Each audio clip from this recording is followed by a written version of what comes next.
City Commission meeting of September 12, 2023. If I could ask everyone to please silence their cell phones or put them on vibrate before the meeting starts, that would be great. That way we don't get disrupted by an errant phone call. So please put your cell phones on vibrate or silence, and that would be appreciated. Irvin, can we go ahead and call the roll? Yes. Commissioner Fournier? Here. Commissioner Moss? Here. Commissioner Perkins? Here.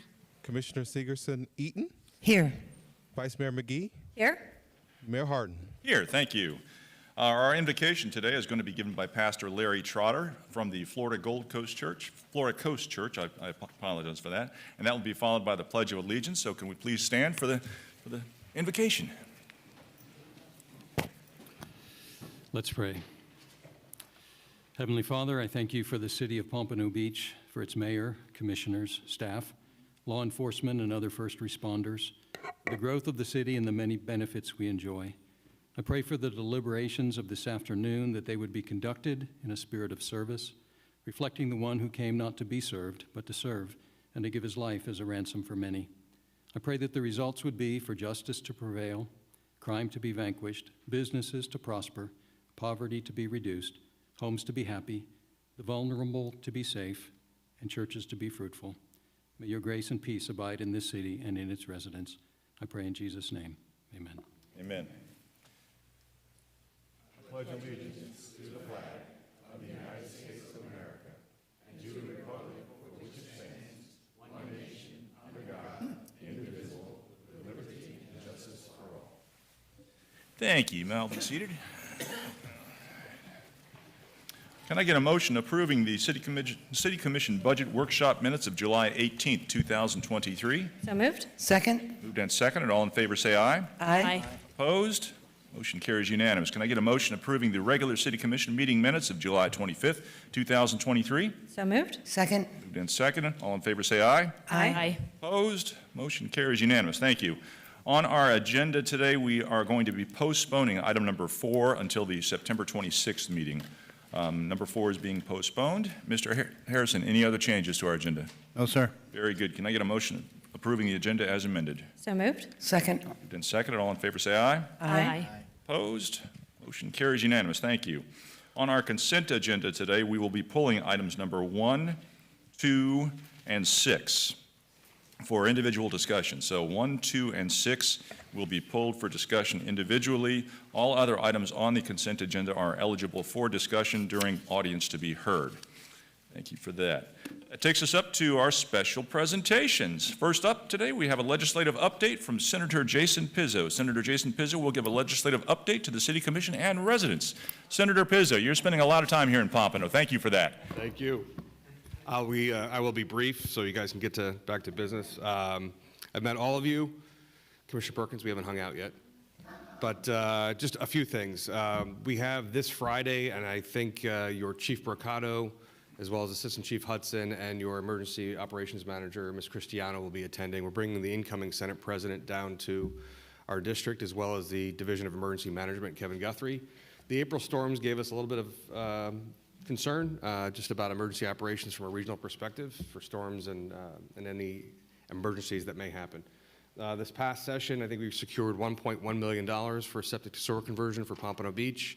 It's been the bane of our existence for a number of years on just being able to provide best practices for infrastructure. So we're excited about that and more to come, hopefully. So ask us. Also, you would have received in your emails a request for a meeting. The reason being, I have 20 cities and 2 counties, so I have roughly, I think, 139 elected officials in our district. And rather than wait until like paella is served up in Tallahassee when a few of you make it up there, when you only get 15 minutes at a time, I'd rather meet with you guys all individually and give the opportunity to do so. Certainly, none of you should be shy about reaching out to me individually anyway, but for sunshine purposes and all that, I want to give everybody one-on-one. So we can't see eye to eye unless we meet in person, I'm told. So please take advantage of that. And just a couple weeks ago, we did, as I like to do with all the cities, because I'm a former homicide prosecutor, we did the ride-along with Lieutenant Julian Ulvang through Pompano. And I'd like to hear from law enforcement directly, not ask them to give me a Chamber of Commerce tour, and to actually see the areas and pockets of interest and concern for those to be addressed. I will continue to serve as the Vice Chair of the Resiliency Committee in the Senate, so that means storm preparedness, infrastructure, and all of those issues. And of course, as you know, I have the entire coast of Broward County, from Miami-Dade County all the way up to Palm Beach County. And all of you should have my cell phone. Yes, everyone? Good, okay. So I just want to be very brief. This upcoming session may be peeling off and unpackaging some of the stuff that went on there before. The dynamic's going to be very interesting going into the session, which starts the first week in January, ends in March. I encourage all of you to come up, but again, just reach out to me. Don't wait for formal. Let's not be so formal. So just reach out to me individually on all those issues. It's supposed to be a part-time legislature, but we do 80-hour weeks. So we're fortunate enough to be able to have a wonderful staff. One of my aides, Olivia Kalari, who's here in the back, her mother, Tracy, is also a commissioner in Hollywood. So we have a very local home rule kind of focused thing. We push back against those preemptions each and every single year, and we'll continue to do so because we believe that those who govern closest govern the best. And Mayor and I and Commissioner McGee were out on the beach pulling weeds for several hours. It wasn't like a little photo thing. It was like real work. I think you got cut up a little bit, right? Hopefully you've healed. But I'm happy to take any questions. Again, I just was, and Mayor and Commissioner Eaton was there as well, just elected the chair for the Broward delegation, and I'll be the incoming Senate Democratic leader in the Senate beginning next year. So I welcome and thrilled to have all of that responsibility. Happy to take any questions. Very good. Thank you for that, Senator, and thank you for your service, and congratulations on being elected as chair of the delegation. That's of course, an honor. But any questions from the commission? Seeing none, thank you for the good work you do, and look forward to continuing the dialogue with all of us. Thank you so much for being here. Thank you so much. Appreciate it.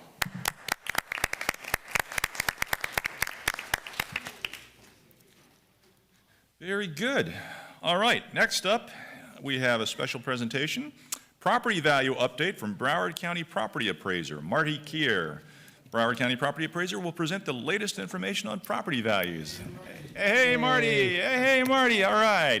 Thank you, Mr. Mayor. I really appreciate it. And thank you all for having me today. And I was so happy that Senator Pizzo came as well, because I know I can speak with everybody here when I've found that every time I go to Tallahassee and you meet with all the different senators and representatives, it's the ones that take the time to really get to understand our local issues and how to make a difference, and that don't just blow you off to go to committee meetings, but they actually find out what is happening in your city, in your county. And I know the last time I went up there, he spent a ton of time with me and asked me about every single issue that he could. And I was just very, very impressed. We're lucky to have him. I'm glad he's the chair of the delegation. And I like to think he's going to be the next Senate president, because that's very possible, rather than just a leader. So, but with that said, I also want to thank you, Mr. Mayor, and to this commission for giving me the opportunity to come and speak today. I promise I won't speak for too long. I've had 5 cups of coffee, 2 Red Bulls, and a Diet Coke, so I'm a little wired.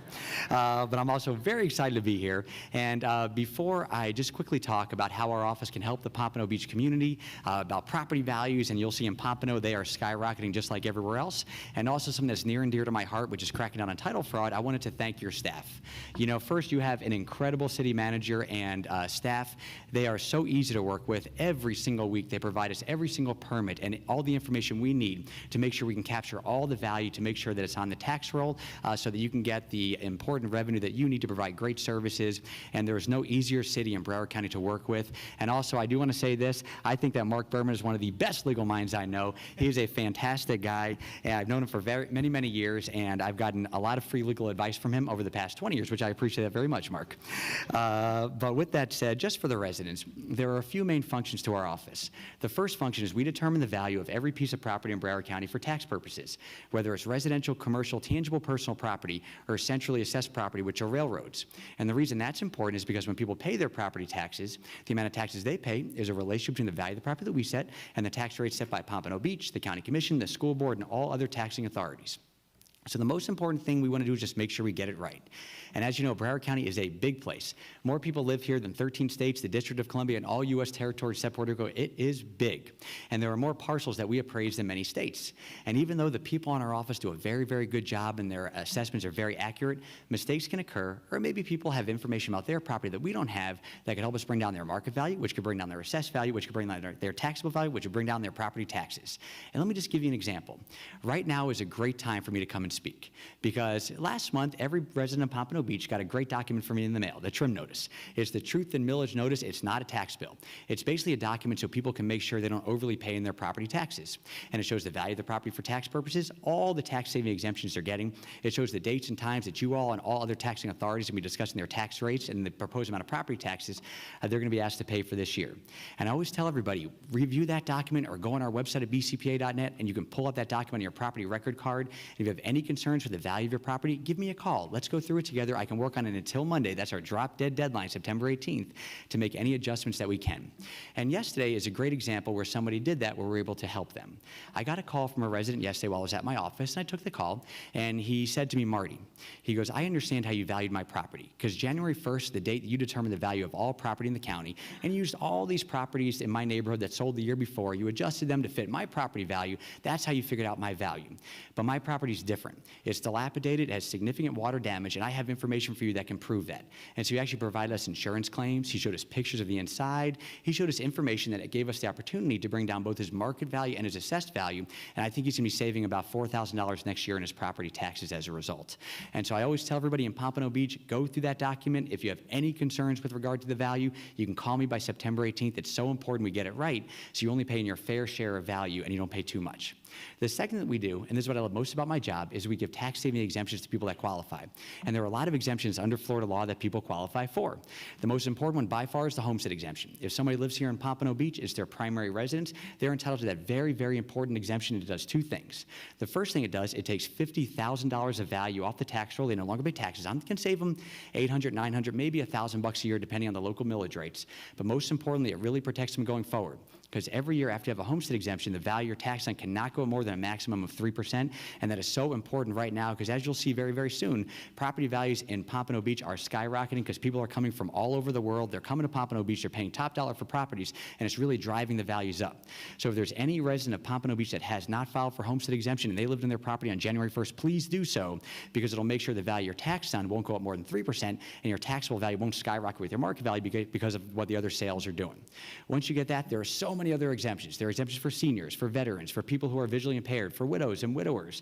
There are lots of exemptions, so I hope every resident of Pompano Beach goes on our website at bcpa.net, clicks on exemptions, and if there's something you're not getting, again, you have till September 18th, just Monday, to let me know so that those very important tax-saving exemptions are reflected in your property tax bill. The other thing, Mr. Mayor, and to the Commission, I wanted to quickly speak about was property values. And property values, again, in Pompano Beach, just like the rest of Broward County, have gone up again this year. And really the reason, the result of that is a few things. One, there's been a lot of new construction countywide. A lot of people are building in Broward County. They're tending to build up, and they're doing a lot of renovations. You also have lots of warehouses, all kinds of new commercial construction that is being built. And again, you have a lot of people coming in and paying a lot of money for properties. So to give you an idea, in 2022, if you took all the commercial and residential property in Pompano Beach and you sold it on the open market, you would have got right about $23.328 billion. That's a significant number. But fast forward just 1 year to now, there's been a 17.04% increase in market value to about $27.303 billion. That's a significant jump in just 1 year. God bless you. The taxable value is actually the value that you're currently looking at that you're going to set your millage rate on, which is going to determine the amount of money that you need to provide great services to the people of Pompano Beach. And in 2022, your taxable value was right about $17.39 billion. Fast forward 1 year, there's been a 12.01% increase in taxable value, which is actually greater than the counties on average, and to about $19.085 billion, which means this. If you keep your operating millage rate the same as last year, which was 5.2705, that'll bring an additional $10,341,000 more this year than last year that you can utilize to provide services to the people of Pompano Beach.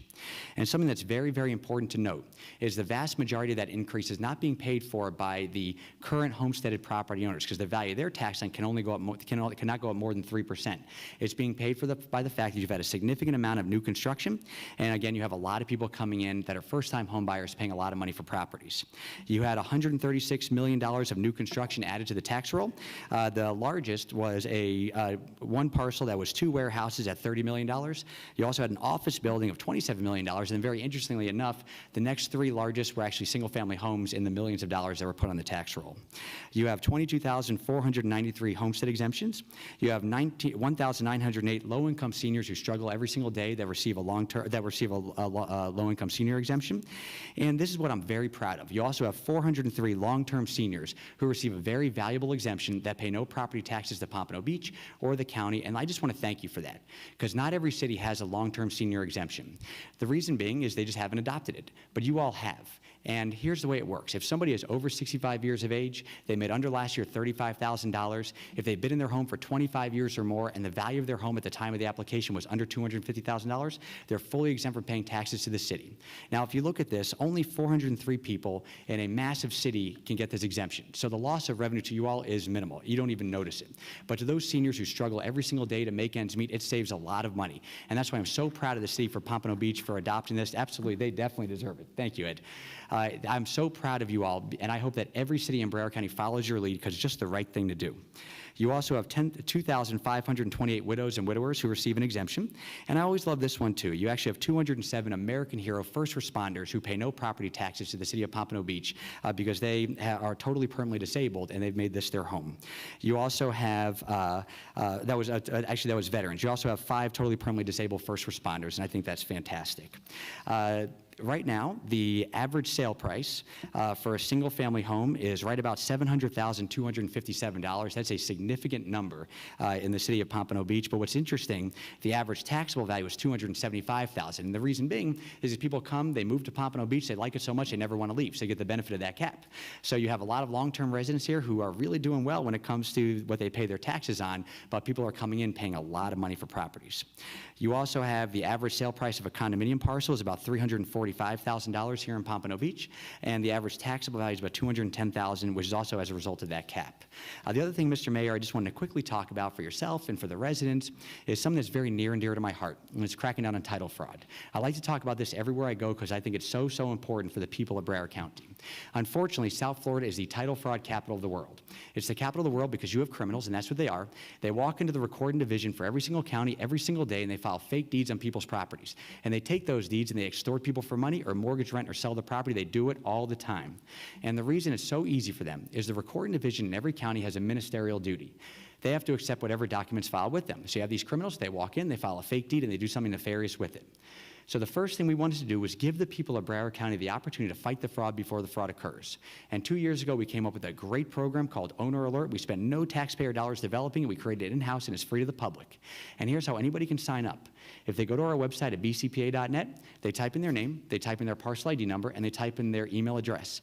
And if we have their email address on file, they're automatically verified. If we don't, they have to upload their Florida driver's license or Florida ID. If they don't have that, they have to upload a utility bill or something proving ownership. And then if any document, legitimate or not, is filed changing ownership in their property, they'll be notified by email instantaneously so they can fight the fraud before the fraud occurs. 2 months ago, we actually rolled out a new component for a text message, which is the quickest way to get it. So if anyone wants to sign up, they can get a text message alert. And as you know, there also are people in Broward County who may not have access to computers or may not be able to get an email, or maybe they don't want to get a text message. They can also get a hard copy in the mail so they can be notified as well.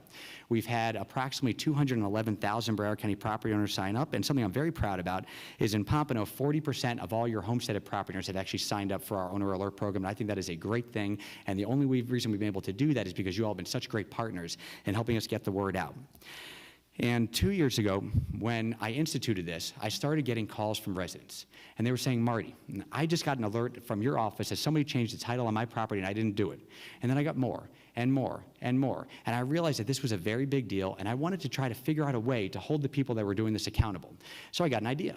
I'm like, you know what I'm gonna do? I wanna kind of work with law enforcement, build criminal cases, and hold these people accountable and put them in jail. So I called the Department of Revenue and told them what I wanted to do.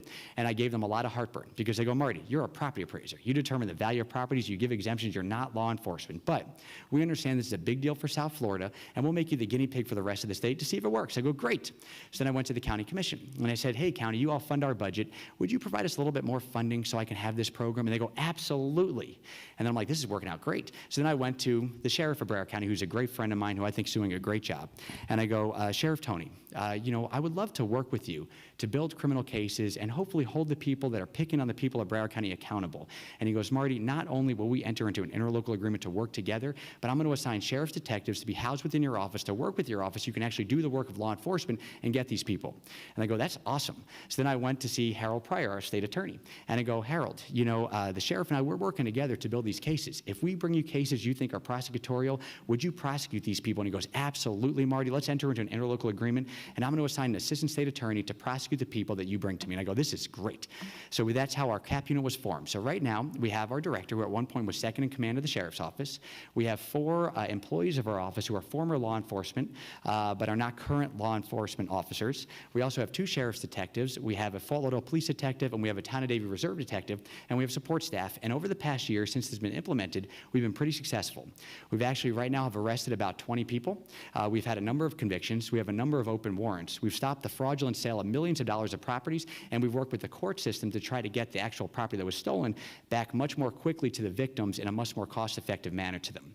And just briefly, Mr. Mayor, I'd love to give you a few examples, and for the rest, just to show how smart these people are and to the extent that they will go to try to defraud the people of Broward County. There are 3 examples I'd like to use. One example was the first arrest that we made and the first conviction that we had, and it involved a married couple, 2 wives. One of the wives worked for one of our hospital districts. The other wife worked in the real estate industry. The wife that worked in the hospital district would find out when people would pass on. She would then take their confidential information, including their social security numbers, and give it to her wife in the real estate industry, who would find out if they had property in Broward County and heirs here. If they had property and no heirs, they'd file fake deeds on the properties. They would sell the properties until a mortgage the properties, rent the properties. They profited in the amount of millions of dollars, but something I'm very happy about, they were found guilty, and even though they're a married couple, they're spending their time in different prisons, which I think is a good thing. And another example happened from a man not from Broward County. He was from Miami-Dade County. And he hasn't yet been convicted, but I believe that he will be, and I think he's going to spend a long time in jail once he is. And he came up with a very smart scheme. What he decided to do was file a fake corporation with Tallahassee. And he made the officer and director of this corporation a sick man that lived in Southwest Ranches that was bedridden. And that sick man just happened to own a 5-acre parcel in Southwest Ranches free and clear. He then made filed a fake deed saying that the corporation owned the property, and he then made a fake ID saying he was that man that is now the officer and director of this corporation. He then walked into a small business in the city of Sunrise and said, you know what, I've fallen on some hard times, made some bad financial decisions. You're a mortgage company, can I please have a $500,000 mortgage? They go, sure, we'll give it to you. And this is where they really should have realized something fishy was going on. The closing for a $500,000 mortgage on a 5-acre parcel in Southwest Ranges took place at a Burger King in Hialeah. So they go to the Burger King in Hialeah, and you got the bad guy trying to get the money, you got the mortgage company not doing their due diligence, and you got the smartest person in the room, the notary. And the notary is looking at this thinking this is very bizarre. So she asked for the guy's thumbprint, which he gave. She then provided it to our office. We contacted the Town of Davie Police Department because they police Southwest Ranches, and the U.S. Secret Service because they handle the identity theft cases in America. And fortunately, the man was arrested. Unfortunately, he was given the full $500,000 mortgage, spent about $80,000. We recovered $420,000. One other example, Mr. Mayor, if it's okay, is something that happened recently. And recently, there was about 3 people that were arrested for a brilliant scheme. And I think over the next couple weeks, you're going to probably read in the newspaper that more people are going to be arrested as a result of this scheme. And what they decided to do was allegedly use the court system to steal people's properties. And here's how they would do it. You would have the ringleaders, and the ringleaders would file lawsuits in circuit court, basically quiet title actions in circuit court, basically saying that this senior or this person or this bank no longer wants this property. And then the return of service would go to the guy's buddy who was in a mobile home in Hillsborough County who would say, oh yeah, I represent that senior, I represent that person, I represent that bank. Yeah, they don't want the property anymore. Put in this other guy's name or his company's name.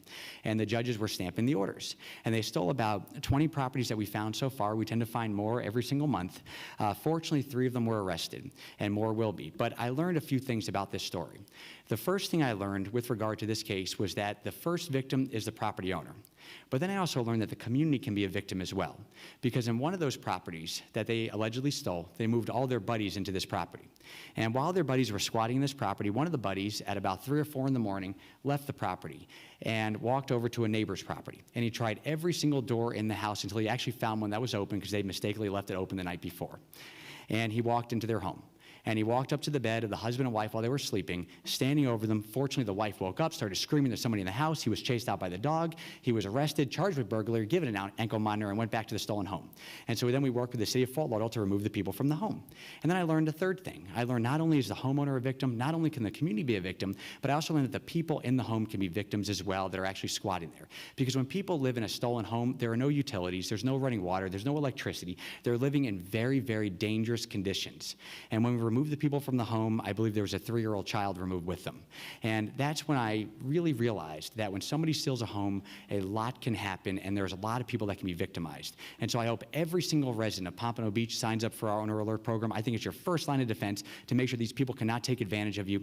And the second reason I like to talk about this, I'd like to talk about this everywhere, because I want every bad person out there to know that if they're thinking about doing this in Broward County, they're not welcome here, and if they do it, we're going to put them in jail for a long time. With that said, Mr. Mayor, I can go on and on forever. I just appreciate you having me today, and thank you all so very much. Does anybody have any questions? Thank you very much. Appreciate all that. Any questions from the commission, Vice Mayor? Of course. Thank you so much. Hi, yeah, and thank you for coming. I've signed up for the online alerts. Oh, thank you.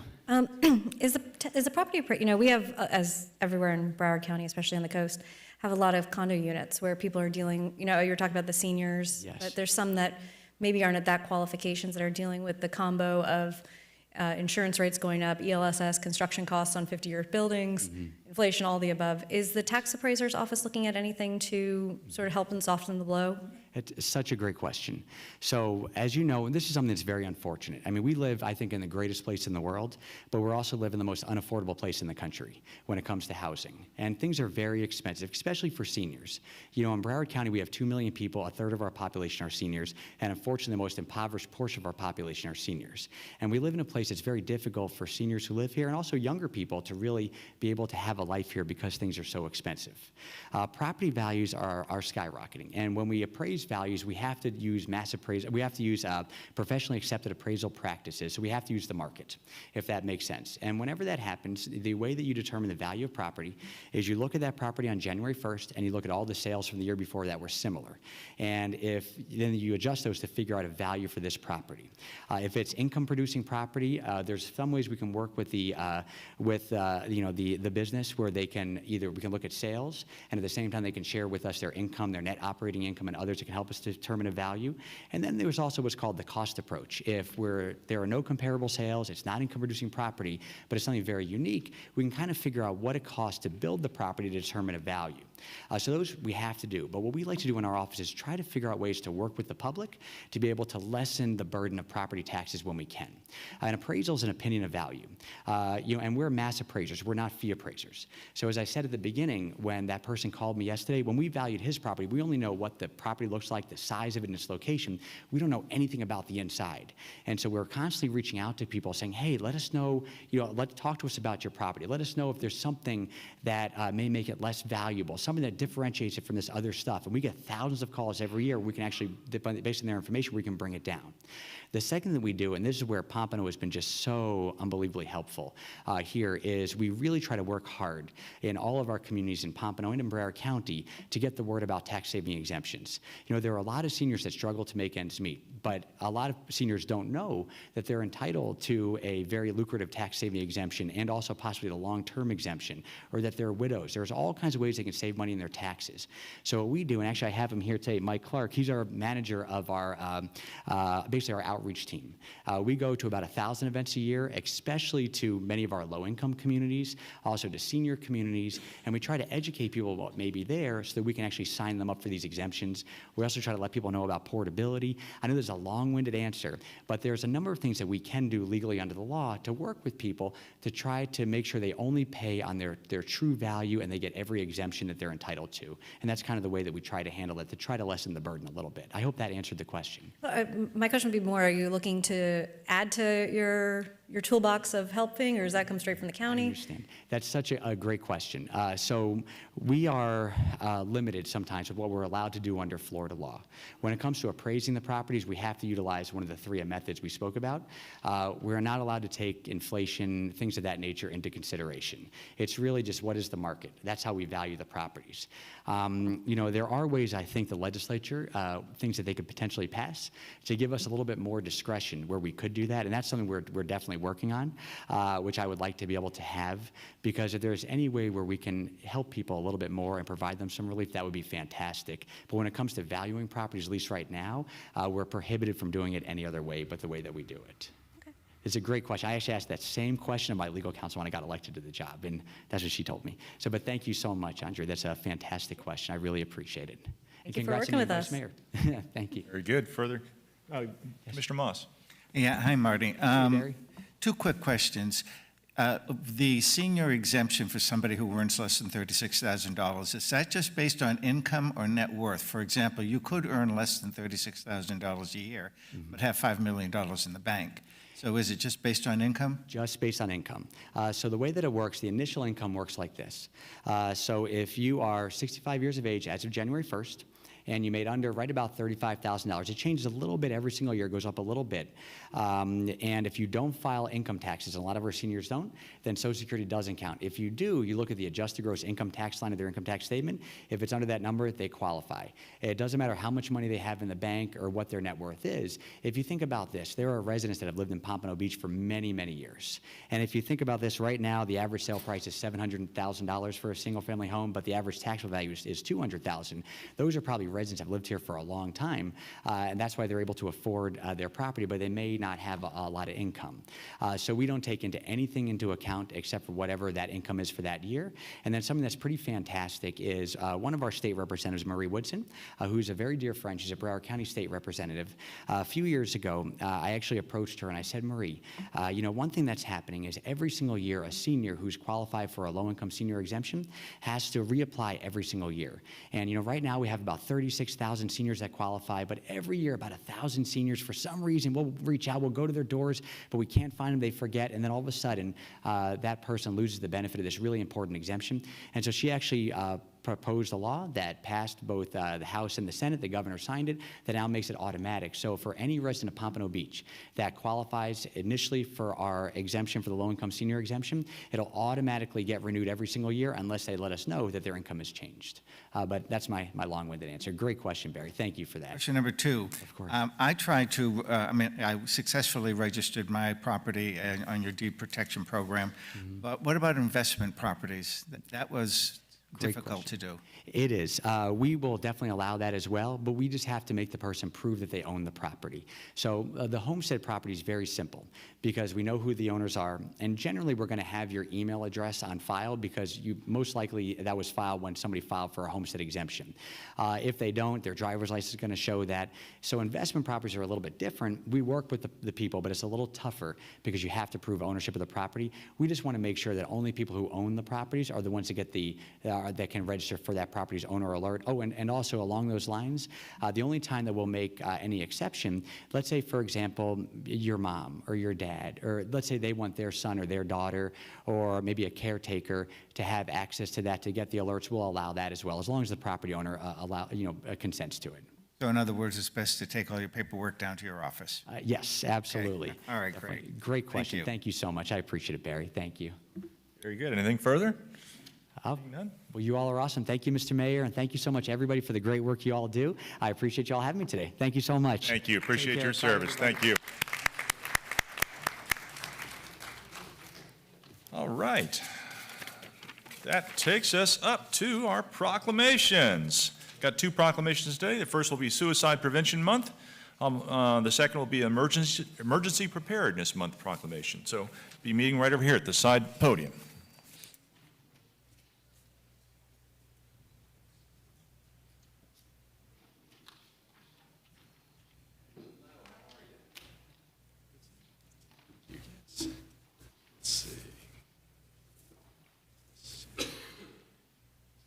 Yes. Okay. Take that off there. All right. Whereas the City Commission is firmly committed to raising awareness about suicide prevention in the city of Pompano Beach and Broward County. And whereas the month of September is nationally recognized as Suicide Prevention Awareness Month. And whereas over 45,000 Americans die by suicide each year. In Florida, a person dies by suicide every 2 hours on average. Suicides in Florida far outnumber homicides. And whereas Suicide is a national epidemic, costing the lives of 6,000 veterans each year, and is a leading cause of death for first responders. Firearms are the leading method of suicide in Florida and the most lethal method. Access to gun triples the risk of death. And whereas the American Academy of Pediatrics, the Children's Hospital Association, and the American Academy of Child and Adolescent Psychiatry have declared a national emergency in child mental health. And whereas suicide is the second leading cause of death for children, adolescents, and young adults aged 10 to 24 years. And whereas it is critical to recognize the signs of depression that lead to thoughts of suicide, including speaking about wanting to die, feelings of isolation or hopelessness, increased use of drugs or alcohol, and severe mood swings. And whereas it is critical to recognize the best methods to prevent suicide when a person is in crisis, ask if the person is thinking of taking their life, keep them safe, and remove their access to lethal means such as firearms, poisons, and prescription drugs, and get them professional help. In Florida, dial 211 or the National Suicide Prevention Lifeline, 1-800-273-8255, or text 741-741. And whereas the League of Women Voters of Broward County has provided significant leadership in suicide prevention through community education and creation of their Lock It Up gun safety program. And whereas the Florida chapter of the American Academy of Pediatrics has provided significant leadership in suicide prevention through community education and programming. Therefore, be it resolved that the Pompano Beach City Commission designates the month of September as Suicide Prevention Month and enthusiastically supports the mission of Lock It Up and the League of Women Voters of Broward County Gun Safety Committee, as well as the Florida chapter of the American Academy of Pediatrics, by encouraging safe storage of firearms and removal of other lethal means to prevent suicide. Done this 12th day of September, 2023. Rex Harden, Mayor. Thank you so much for all the work you do. I'd like to say a few words. Yes, thank you so much. On behalf of the League of Women Voters of Broward and the Florida chapter of the American Academy of Pediatrics, I'd like to thank the Commission and all of you here for recognizing Suicide Prevention Awareness Month. As you know, over 45,000 Americans die by suicide each year, and half of them by firearm. Locking up guns saves lives. The new phone number to call for mental health crises is 988. Anyone who wants a free gun lock mailed to their home can email gloria.lewis@va.gov, and I brought some gun locks and bumper stickers to give out to whoever wants them. Thank you so much. Appreciate it. All you do to help our community. Seriously, thank you. Appreciate it. Thank you so much.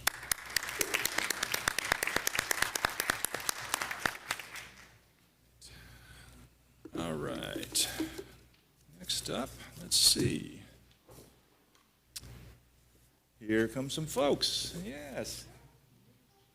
Emergency Preparedness Month. How apropos in the midst of hurricane season.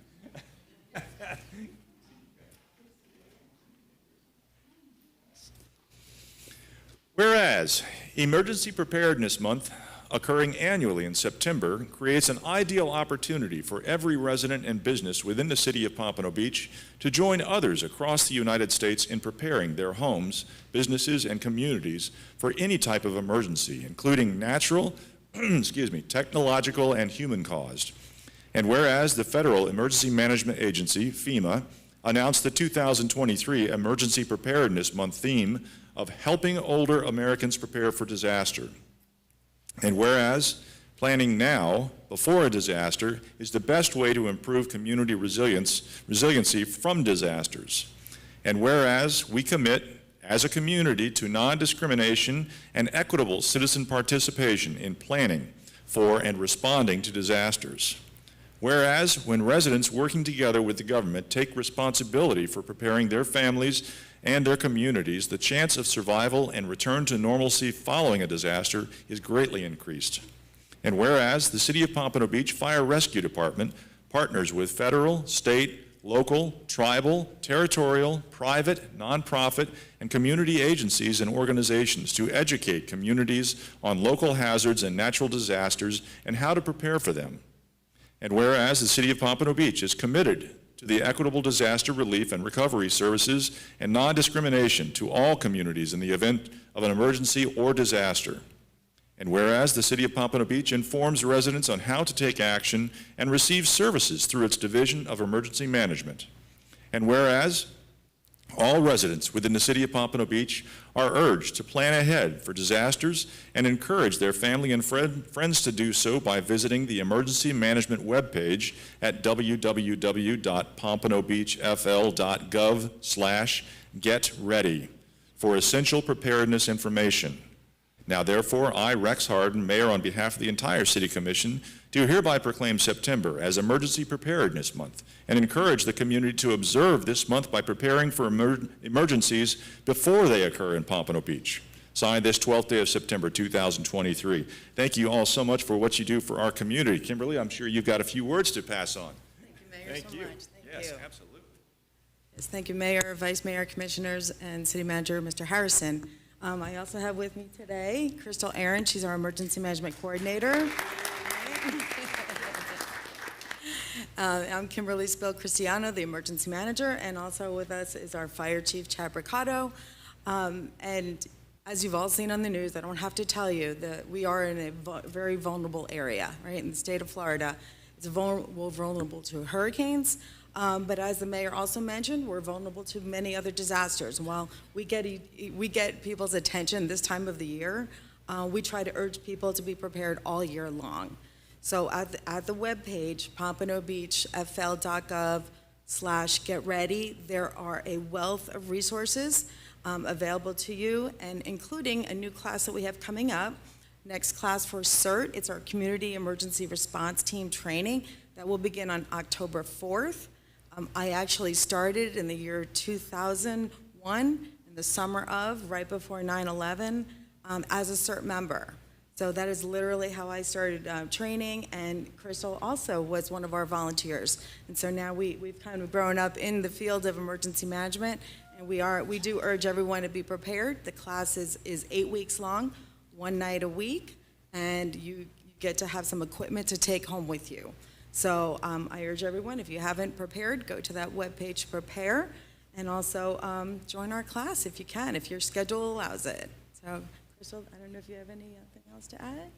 No? That's it. Thank you so much, everyone. Thank you.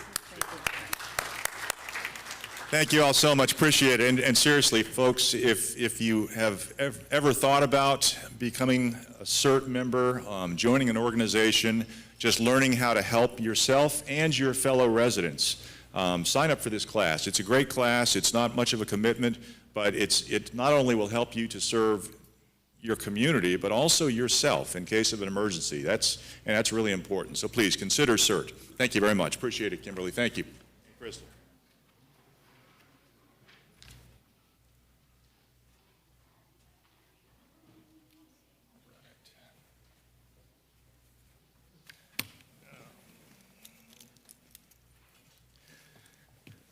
All right, that takes us up to audience to be heard. Gervin, do we have anyone signed up for audience to be heard? Yes, Mayor. We have 11 speakers. 11 speakers. Okay, let's see how it goes. Okay. First speaker, Roderick Phillips, followed by Ed Phillips, followed by Rosie Ward Oley, followed by Joe Nigel. Very good. If I could just ask everyone to please limit their remarks to 3 minutes or less. I got 3 minutes. It's going to be fast. My name is Rob Phillips, 2620 Northwest 10th Street, Pompano Beach, Florida, the great district of Barry Moss. I'm here today to present the commission with a certificate of appreciation, to show you that we appreciate what you have did for the city, because we are only one entity of a great cause for mental health, homelessness, and substance abuse. We at Exit 36, New Life Group, and Blood Raw Ministries, we're here to, we're foot soldiers out there in the field trying to help the people in addiction, the people that's homeless, and also the people that are mentally ill. what we call the less fortunate. So here today, we are here to present a certificate of appreciation to Barry Mossy in recognition of various contribution to the city of Pompano Beach, Florida. Commissioner of District 5. Listen, we got everybody one. Everybody got one. Everybody. We like Santa Claus today. Yeah. This is we have one for Andrea McGee. And to Andrea McGee in recognition of It should- various contributions to the city of Pompano Beach, Florida, Commission District 1. Honesty is the key to sobriety. AC 36, substance abuse, homeless, mental health awareness days. We got Greg Harris, city manager of the city of Pompano Beach, Florida. We're going to give you a certificate of contribution and city manager of the city of Pompano Beach. Honesty is the key to sobriety. AC 36, substance abuse, homeless, and mental health awareness day. And that's October 28th. We got one for Vice Mayor Andrea McGee. And it says Vice Mayor, she get two because she's also the commissioner and the vice. We got one for Rex Hardy. Okay, thank you. We got one for, we didn't forget you, Beverly. We got one for Rhonda E. And we also have one for Allison Fortner. City of Palm Beach, honesty is the key to sobriety. We got to Beverly Perkins Moody. City of Palm Beach, Florida Commission, District 4, honesty is the key to sobriety. We are proud to present this to the city commission because we want you to know that we not only are out there foot soldiers for BSO to help with the eliminate the addiction of substance abuse, mental health, and awareness. And we're going to give this to BSO to get Gregory Tony, Officer Aaron Moore, Community Liaison, and Sergeant Michael Weiner, who is a homeless advocate, substance abuse. We're giving out these certificates now because on the day of the event, we don't want the whole city to come out to see y'all get a certificate. So thank you very much. Thank you. Appreciate it. Appreciate all you all do. Thank you so much. All right. Next speaker. Ed Phillips.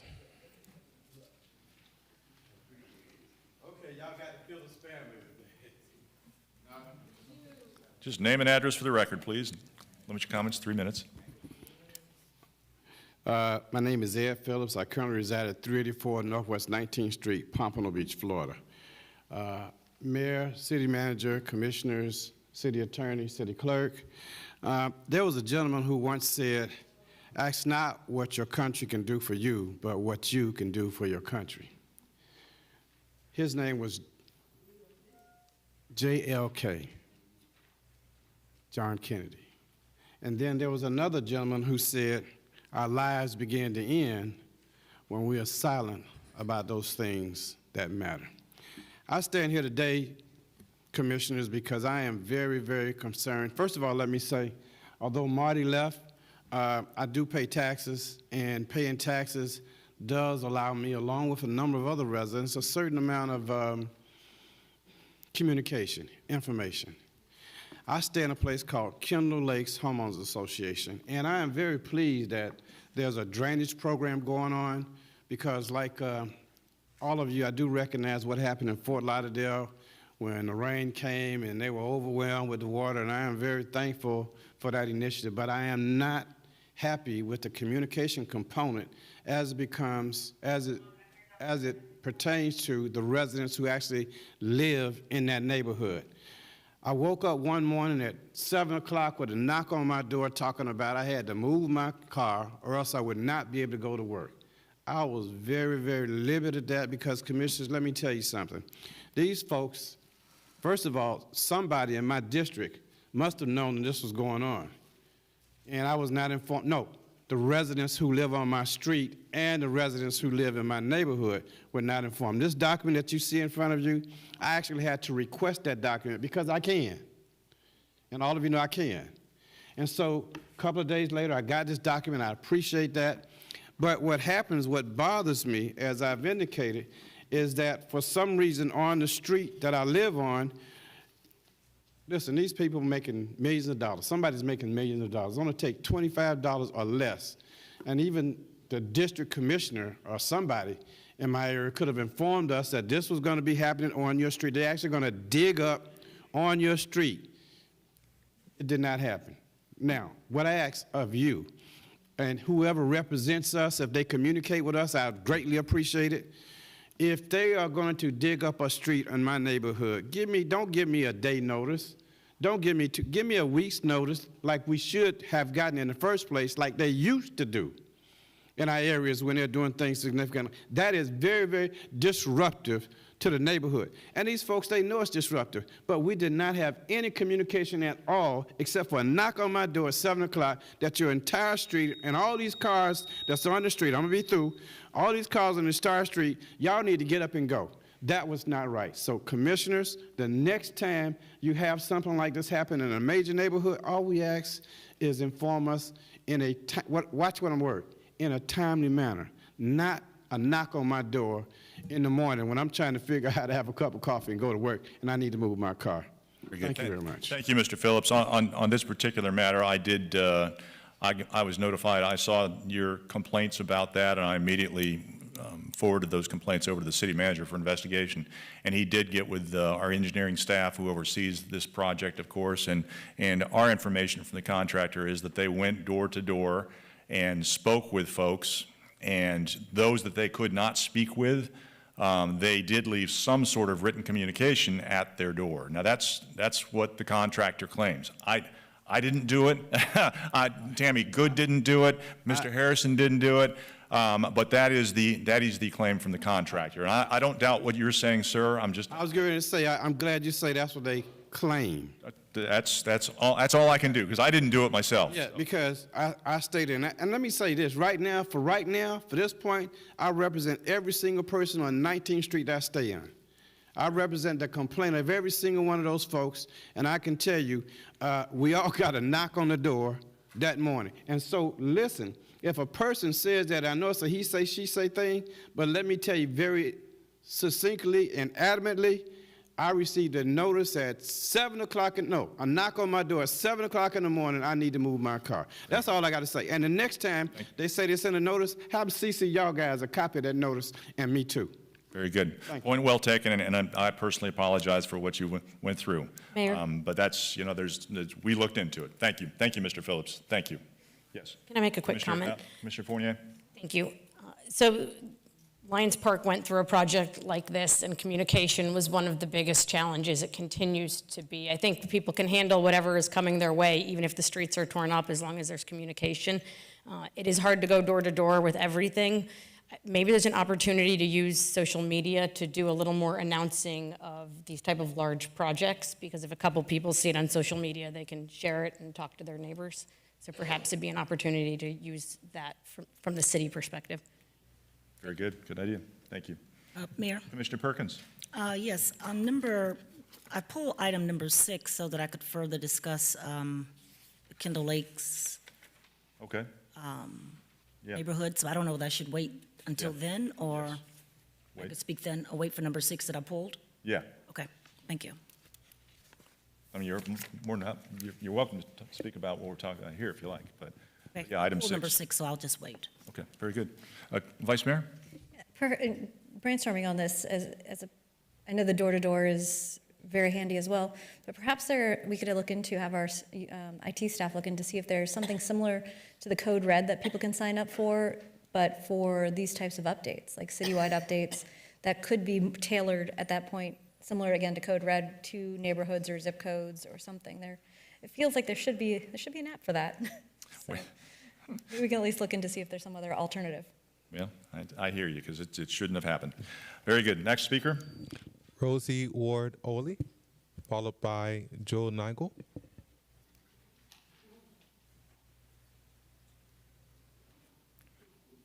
Just name and address for the record and try and keep your comments to 3 minutes.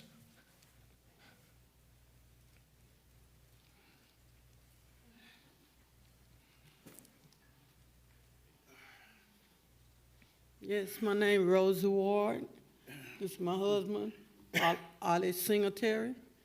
Well, we was homeless, and the apartment we stayed 25 years, and they put us out because of raising of the rent, and it was $1,500.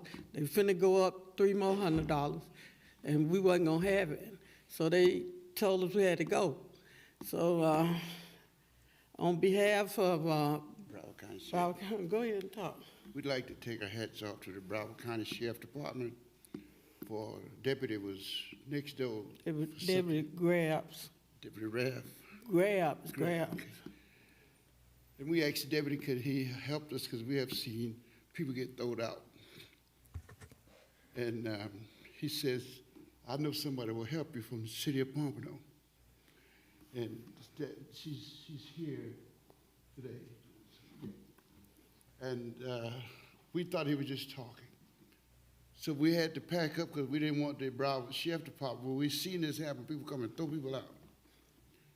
So we got spooked. We gave away everything we had because we didn't know where to go. And the deputy says, I'm going to bring somebody that'll help you. And I can't remember the name of the program that Pompano has. And I'm a resident here since 1950. And I've seen a lot of changes. But this past couple of weeks, we became a part of the change. Yes. We was living on 2nd Street in Cayuga City. The worst street it is. Very bad street. In Cayuga City. on Drug Second. infested. So the deputy brought the lady from the city of Pompano, and we throwed away everything and we left with what we had on. And this lady got us an apartment, thank you, God. Got us an apartment at the City Vista. Right here down the street. On Martin Luther King. Right now we live at 501 Martin Luther King Boulevard. You got to see it to believe it. And we've seen a lot of change. We know it's needed for a lot of improvement. We're not here to complain. We're here to tell you how grateful we are to be citizens in the city of Pompano.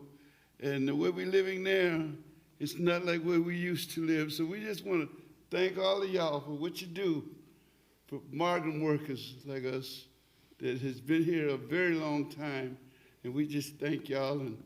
And we see that it do work. It do work. Your program do work. Yes. Thank you so much. I appreciate you coming forward, and thank God that we were able to help out and get you in a spot where you can feel safe and secure. That's great. And Yes. just for the record, I'd like to indicate that the woman that they're speaking about is Cassandra Rett. Yes. She's over there sitting next to Mr. Tran, I believe, kind of hiding behind Rob McCon. Yes. Thank you all so much, and thank you for being part of the city of Pompano Beach. Thank you, sir. Thank you. Appreciate you coming forward. Fantastic. Mayor? That's the kind of story we like to hear. Yes, Commissioner Perkins? Yes, I'm glad that they came forward. One of the biggest issues and concerns I have right now in my district is housing. And the majority of the developers that are coming in are putting up apartments, townhouses, whatever, at market rate. And my understanding is that staff is really pushing for developers to come into the area with market rate prices. And at this point, I know quite a few people that have vouchers that cannot even get into apartments at this point. There is a big need for workforce housing and affordable housing in the district. But at this point now, the majority of all the developers that are coming into District 4 are market rate. And that's really sad, because that's how you change the face of a community, because there are so many people in the area that needs housing. So I'm glad that this couple came forward to say that the city is helping in some way. Thank you. Very good, yes. There's always a need for affordable housing. In Pompano Beach, we do have a great deal of affordable housing in comparison to other communities, but we can always use more. But I know that the development up on Northwest 8th, I believe in Dixie Highway, that's affordable. I know that the Adachi project right over here in Old Town, there's an affordable component there, so it's good that we do still have affordable housing coming forward. But thank you. Yes, very good. Next speaker. Joe Nigel, followed by Jordan Brown, followed by Brandy Monvelle, followed by Mary Phillips. Very good. Name and address for the record, sir. Good afternoon. Joe Nagel, 430 Southeast 8th Avenue. Mr. Mayor, city leaders. Mr. Mayor, I was up here about a year ago talking about I called it the motel next door to me, which I know you guys call short-term rentals. By Pompano's definition, it does classify as a motel. The problem has continued now for 21 months. Back in July, when I was up here, they had about $20,000 worth of fines. They since escalated up to $65,000 back in May. I've been emailing you, several of you, trying to figure out why the fines were reduced from $65,000 to $5,270, which is a 92% discount. Can anyone give me an answer on that? Several of you on this panel and several of you in this room have heard this. I can't myself, but I know that Mr. Berman's office and also our Mario Sotolongo, who's sitting back there, they've got access to those kind of information. So that's negotiated out once the infractions are cleared normally. That's the way it works. But I can't tell you for sure. But Mr. Sotolongo is here if you'd like to speak with him face to face. Yeah, I talked to Mario a lot. Okay. The problem is, this was back in May. They've continued to rent. At the moment, it's not on, to be fair about it, it's not on VRBO or Airbnb, but I know as of a couple of weeks ago it was. Trash continues to be an issue. The same problem keeps going on, and the fact that you guys reduced the fines 92% has just been a slap on the hand. They're renting this place out about $700 a night.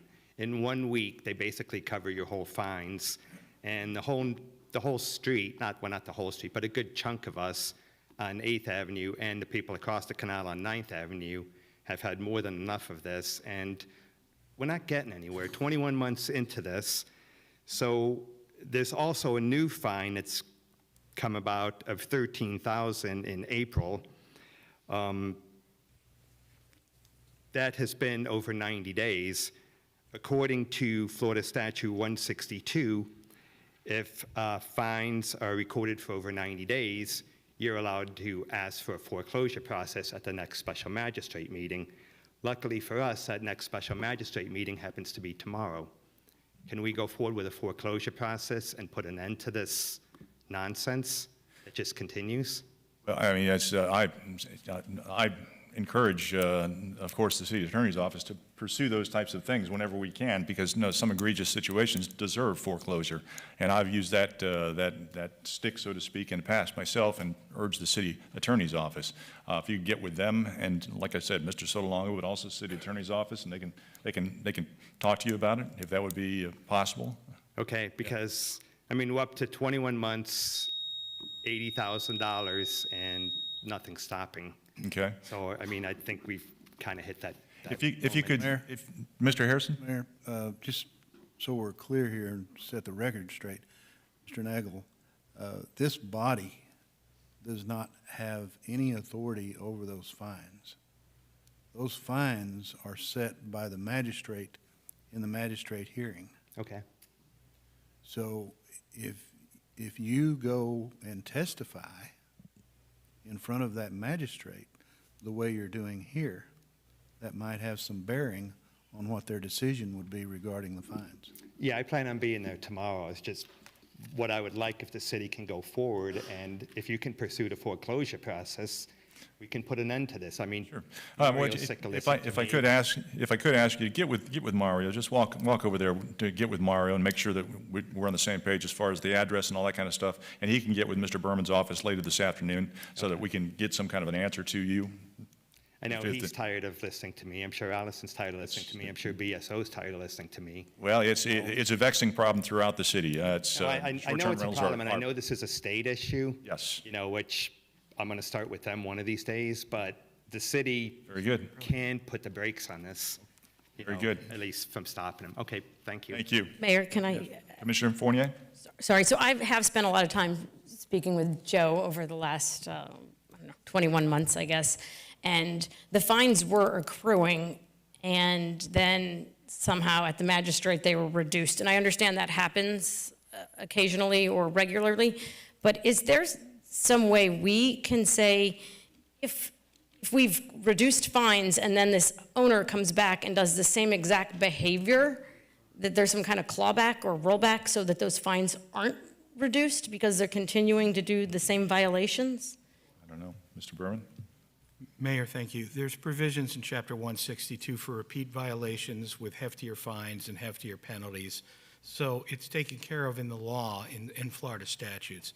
I will talk to my attorney that handles code enforcement, make it clear on our stance and what we want to do with these types of cases in terms of reductions. Again, it is up to the special magistrate, but we can go on the record and make the city's position clear for each one of these cases in terms of how it affects our residents and what we're looking for. We might get what we want, we may not, but, and I'll get the address for Mario on that property if there's a hearing tomorrow, and we'll look into that. Thank you. Very good. Commissioner Fournier? That's it, thank you. Very good. Next speaker? Commissioner Moss, I'm sorry, did you have? No, go ahead. Jordan Brown. Very good. Just name and address to the record, please. Good afternoon. My name is Jordan Brown. I'm a resident of 100 Northeast 10th Street. August 28th, there was a helicopter crash. I'm sure everybody knows about it. I just had some comments. Is that okay? Sure. Thank you. Thank you for your time. I'm here to discuss the information I have learned since then. The day of the incident, we were knocked, our door was knocked on. We were told to leave our premises. We ran out. There was fire. There was smoke.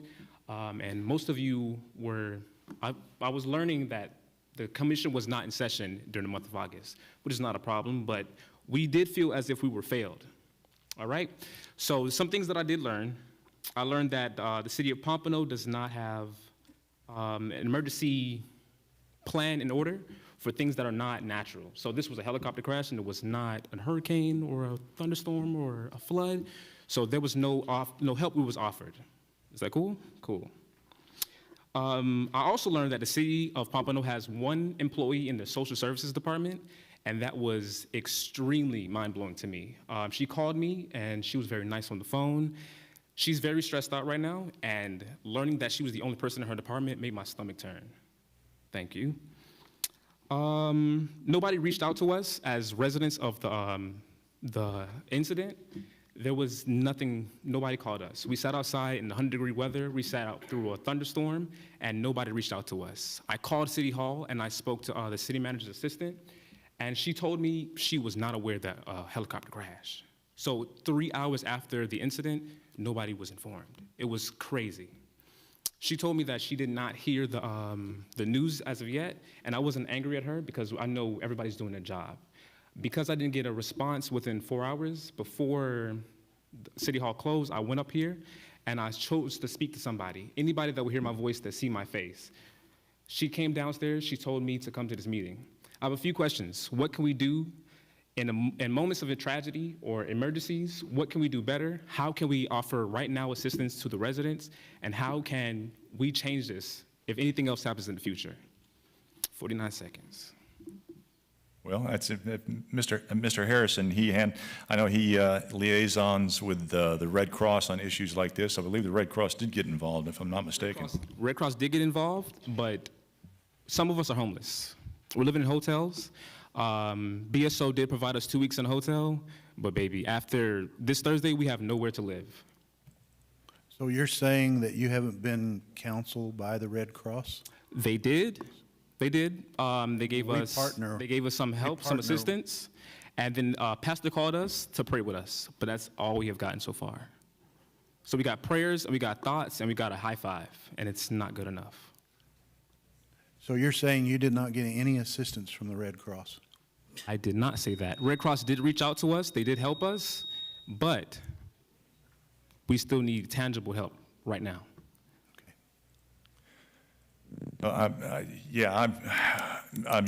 If you could get with Mr. Harrison after this meeting and talk with him, I mean, the resources of staff, of course, are here to help, but there's limits to what we can do. I mean,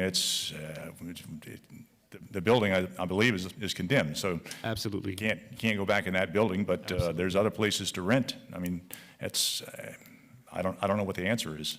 Mayor, I'm not quite sure what it is you're looking for either. But if you could get with Mr. Harrison and his staff, he can do all that he can. Commissioner Perkins? Thank you. yes, we had a similar situation basically a few months back when the apartments burned on 7th Avenue.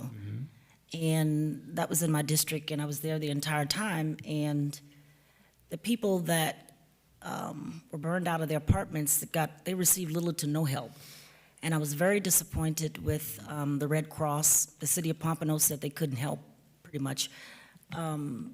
But we do need to have something in place for emergencies, because this is happening quite often. I've said on this dais before, I know where I live in Sanders Park, the airplanes are constantly back and forward, over my house, and eventually I knew something was going to happen, but of course we didn't expect it to be a helicopter. But we do need something in place for emergencies, and this is the second time we've had residents to come up to say they don't have any place to live after being told they can no longer live where they used to live.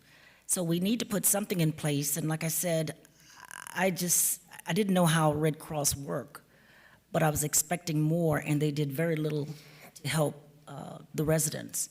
When I came on the scenes, they had been outside the apartments from 2 o'clock in the morning. When I got there, it was like 7 or 8 o'clock, with no food, no water, no tent, no anything. So once I got there and started working with BSO, we made a little movement, and some things started happening. But to this day, those people still are living with someone else and don't have any place to live. So if this keeps happening, we need to put something in place. I'm not quite sure what, but we need to put something in place for the city, because the Red Cross can only do so much in a short length of time. And we have to look at something long-term if these people cannot go back in these apartments where they were living. I know my time has elapsed, but can I have one more comment? Just one more, that's it. Briefly, go ahead. Thank you. So when Red Cross was not notified of the incident, the lady who came from Red Cross, the representative, she only knew that the helicopter crashed because she saw it on the news. There was no formal invitation for them to come, and she did not. She found out, she came, and then she informed Red Cross to come. So the employee of Red Cross had no idea that this tragedy happened until she saw it on the news. Okay. Well, Mr. So are you Harrison. still living in your are you still in a hotel right now? Absolutely.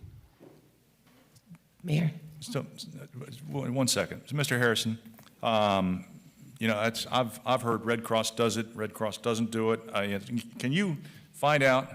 I mean, this is on the air. This is public information here now. So can you find out from Red Cross what they do and what they don't do? And let this commission know, because this is twice now that we've had a situation where it seems like the Red Cross is not doing what everybody thought the Red Cross does. Right. And if the Red Cross is providing, then there's a disconnect somewhere. So I don't know what the answer is here, but before I would support, just a blanket policy, well, okay, we'll go out and rent you an apartment. I want to find out what's going on with Red Cross. But no, if we have a disconnect with the Red Cross, or if the Red Cross just really doesn't do what we thought they do, then perhaps it is time for us to step up as a commission and figure out what it is we're going to do, what kind of help we can give to folks. But so can you find out and let us really know? Yes, sir.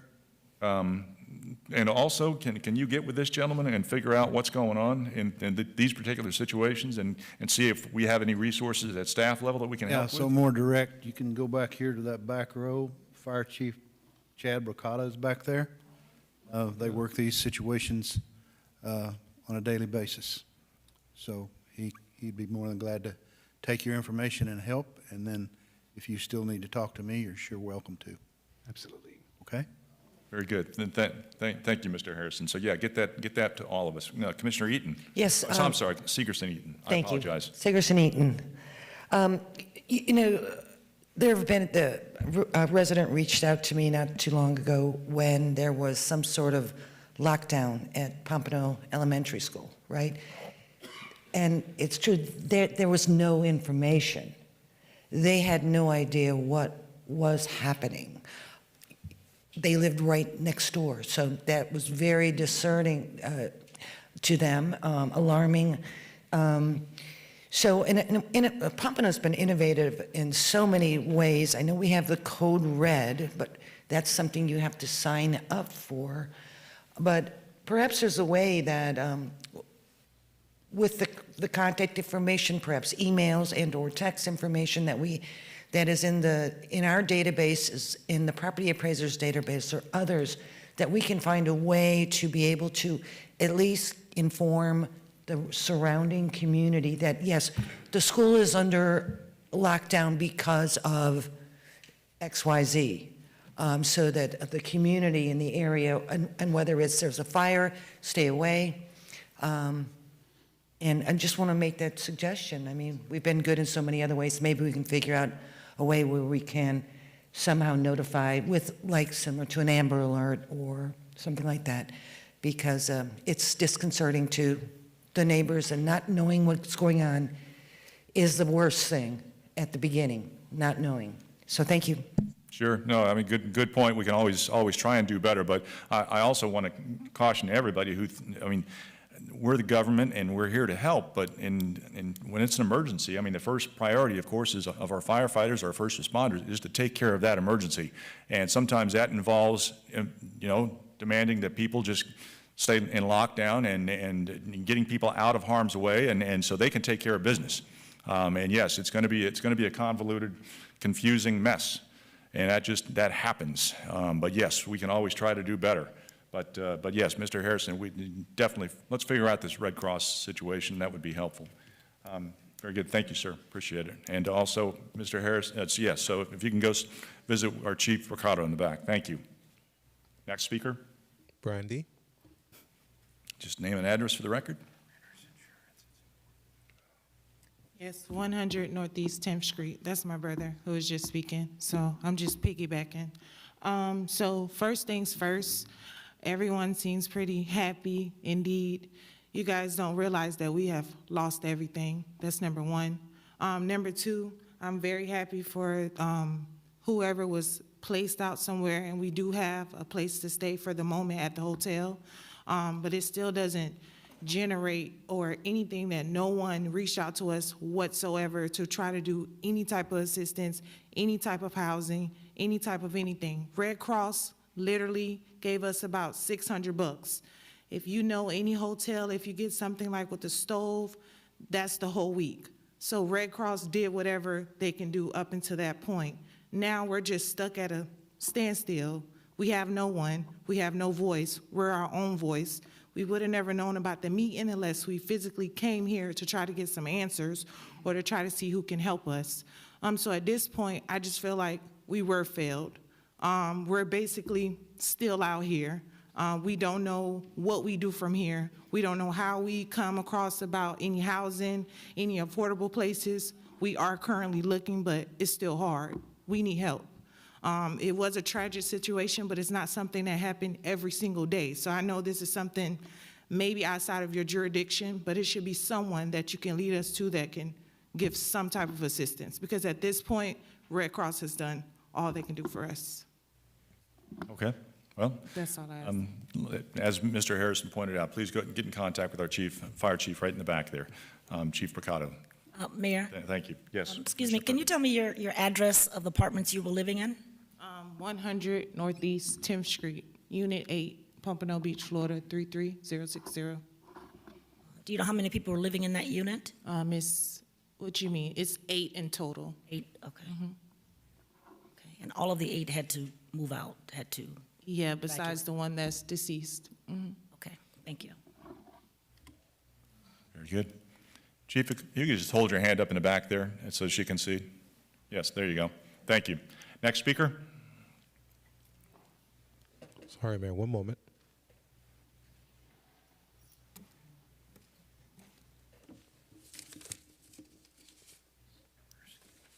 Alex Bauman, followed by Pat Anderson.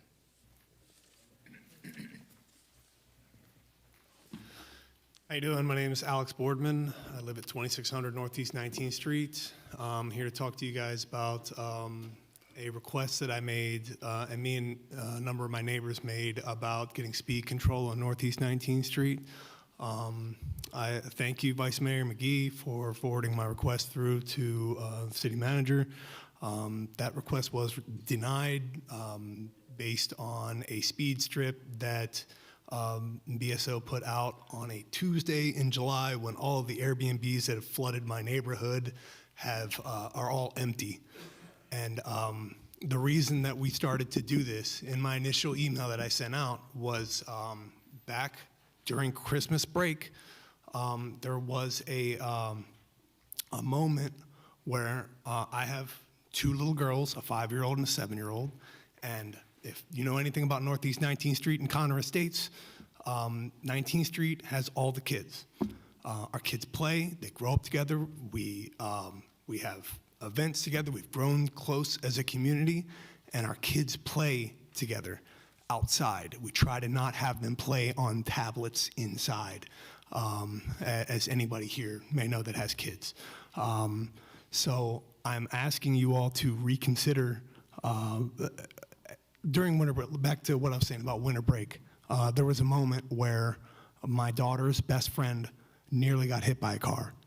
And if government is to do one thing, it is to make sure that we prevent tragedies like this. One of the most dangerous things to children in our community is these 5,000 to 7,000 pound vehicles that fly up and down these streets.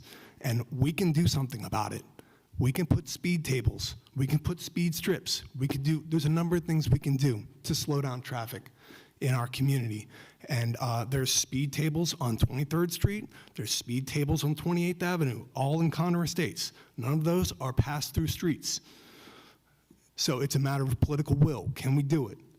Mr. Harrison, I'm asking you to please reconsider your assessment of that one day in July, a Tuesday in July, when all the Airbnbs were empty, that it was light traffic that day. I agree. It's empty, but those Airbnbs fill up with 6 to 9, sometimes 10 cars I've seen in some of those Airbnbs, and they do not care about our kids. I put out the little stupid sandwich signs, no one pays attention to, they just drive right by. We stand in the street, they don't care. So please, let's try and control this. If there's a little metric that you have, please try and change it. Change it. Any other community that comes up here that asks to have speed control in their community, this should 100% be changed. Because that child almost lost her life that day. Please reconsider. If there's a need to do another traffic count at a different time of year, I'm sure that's not a problem. We can wait until the winter time. It's on the weekend yeah, please just, if there's a time you think should be studied and get the speed counter out there again, absolutely. I'm sure that we can do that. That's not a problem. And in the original study, that documented a couple of vehicles that traveled at in excess of 32 miles an hour. Sure. So a 5,000-pound vehicle, do the math with a 50-pound kid. You know, what does that do? 35 miles an hour? What does that do to a kid? Okay. Point taken. But if there are criteria, and but yeah, if you feel that testing the speed, the traffic counts at a different time would be the way to go, I'm sure we're happy to do that. So if you could just let us know what would be a good time to do that, that'd be fantastic. Mayor? Commissioner Fournier, then Vice Mayor. Your name is Alex, right? Yes. I have a 5 and a 7-year-old, and I know the struggles of getting them to play outside, so I understand. There are neighborhoods in my district who have the same exact challenge of it sets up this parents versus the city dynamic that is just not working well for the residents. So I know we have metrics in place, but I think we need to listen to people a little bit more and trust their instincts as parents also. And I know that isn't a metric, and it's hard to come up with a one-size-fits-all process then, but we have this ongoing challenge between the city and parents that I think we need to spend a little more time thinking about and addressing. So I don't know what that actually means with our engineering department, but maybe it's not so rigid. Thank you. Very good. Thank you. Vice Mayor? Yeah, no, I've been in contact with Mr. Boardman. He's not alone on his street. There's been multiple neighbors from this street that have requested it. The metrics were done. I definitely would request, if Mr. Boardman, if you can coordinate, tell us what days to be out there. And quite honestly, I was a little shocked that we only were out there for one day, like one Tuesday in July. maybe when we're doing these, we need to have a weekend day, a weekday, depending on what we're doing, just to get a better sense of the reality of a day-by-day for any of these neighborhoods, especially when the first result comes back as questionable, and then you get so many additional emails from that to be able to just really just get a better understanding of it. So, yeah, I definitely would love us to go back out, and Mr. Warren, if you can help us pick the days, especially now that we're back in, school's back in session, and, you know, we're heading into fall and season. It'll probably be more realistic a traffic pattern for judging on. Yeah, definitely. Commissioner Moss. Yeah, I don't know this gentleman. I don't know where he lives, and I don't know anything about the traffic on the street. I get this complaint weekly in Palm Air, and it's mostly about old people trying to cross the street, and kids move faster than old people, that's for sure. The problem is that if we put a speed bump or a crosswalk or a red light or a stop sign everywhere someone wanted one, it would create such a traffic mess. I mean, we think we have a bad traffic now. The two complaints that I receive the most are traffic in this city is horrible. It takes forever to get from point A to point B. There's traffic backups, complaint number one. Complaint number two, people fly by at exorbitant speeds, and I want speed bumps, I want stop signs. So sort of damned if you do and damned if you don't.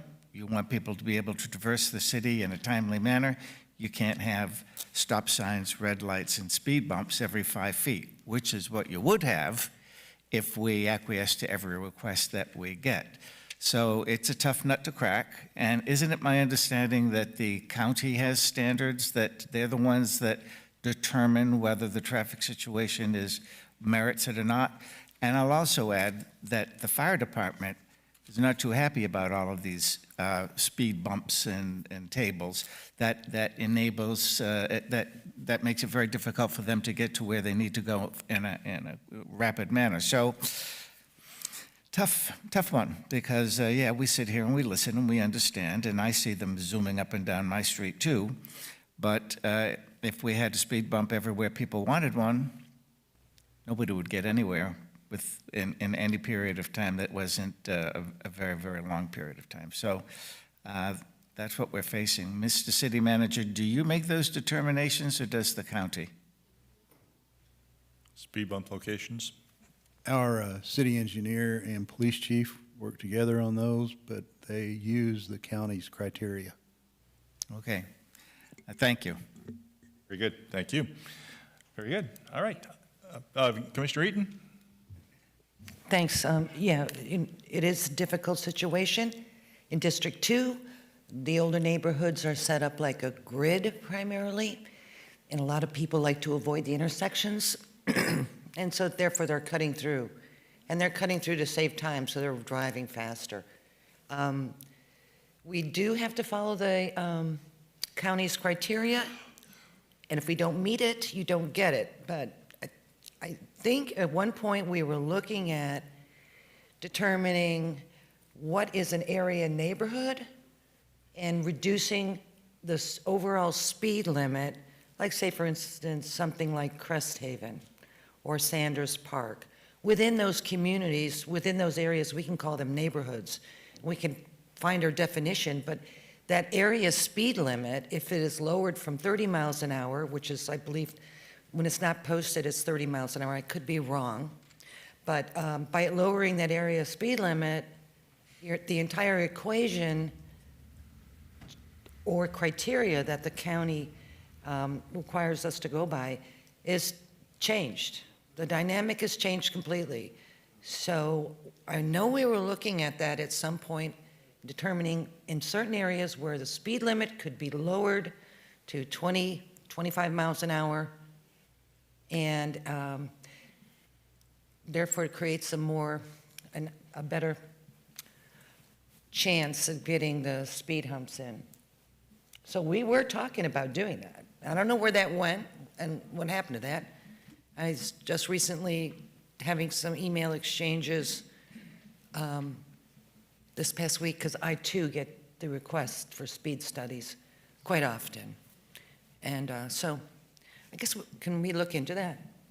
You guys want to see where we're going with that? Does anyone remember? It was when Commissioner Floyd was on the dais, and it was the area over, I want to say, not 31st, kind of between Power Line, east of Power Line, and north of Atlantic, in that neighborhood there, where Mr. Easton. Yeah, Mr. Harrison, do you know anything about that?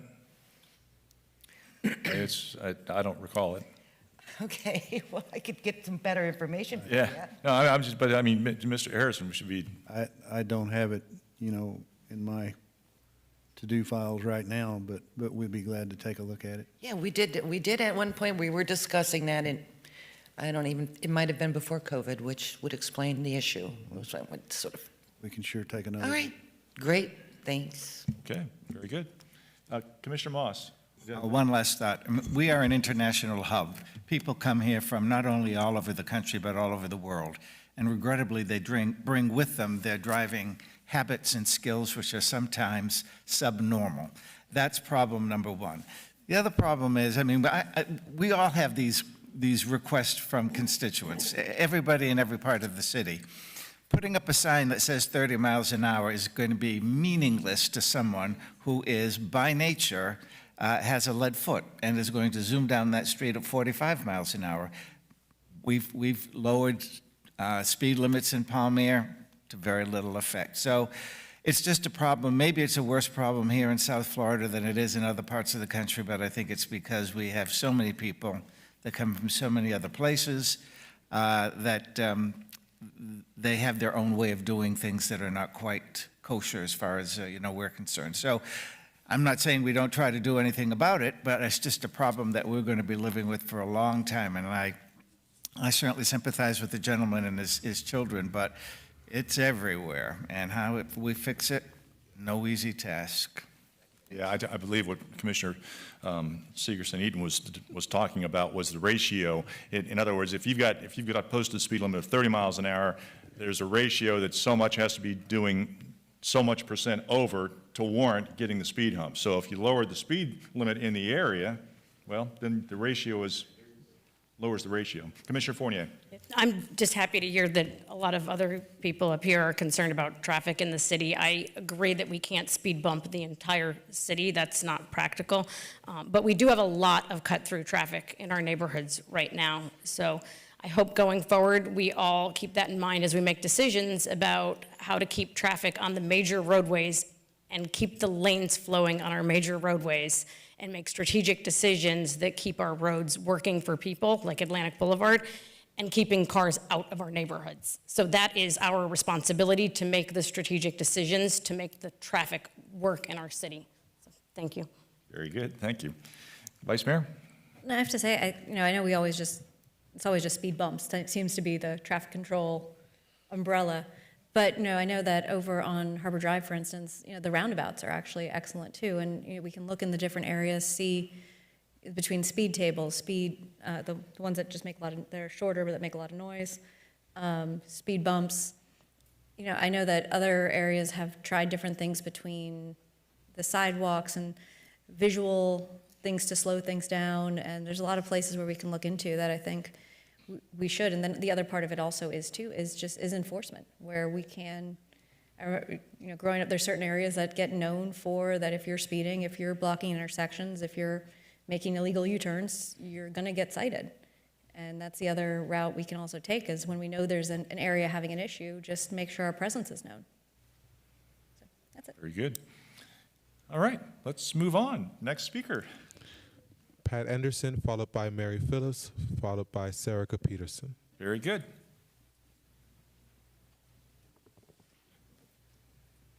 Just name and address for the record and limit your comments to 3 minutes.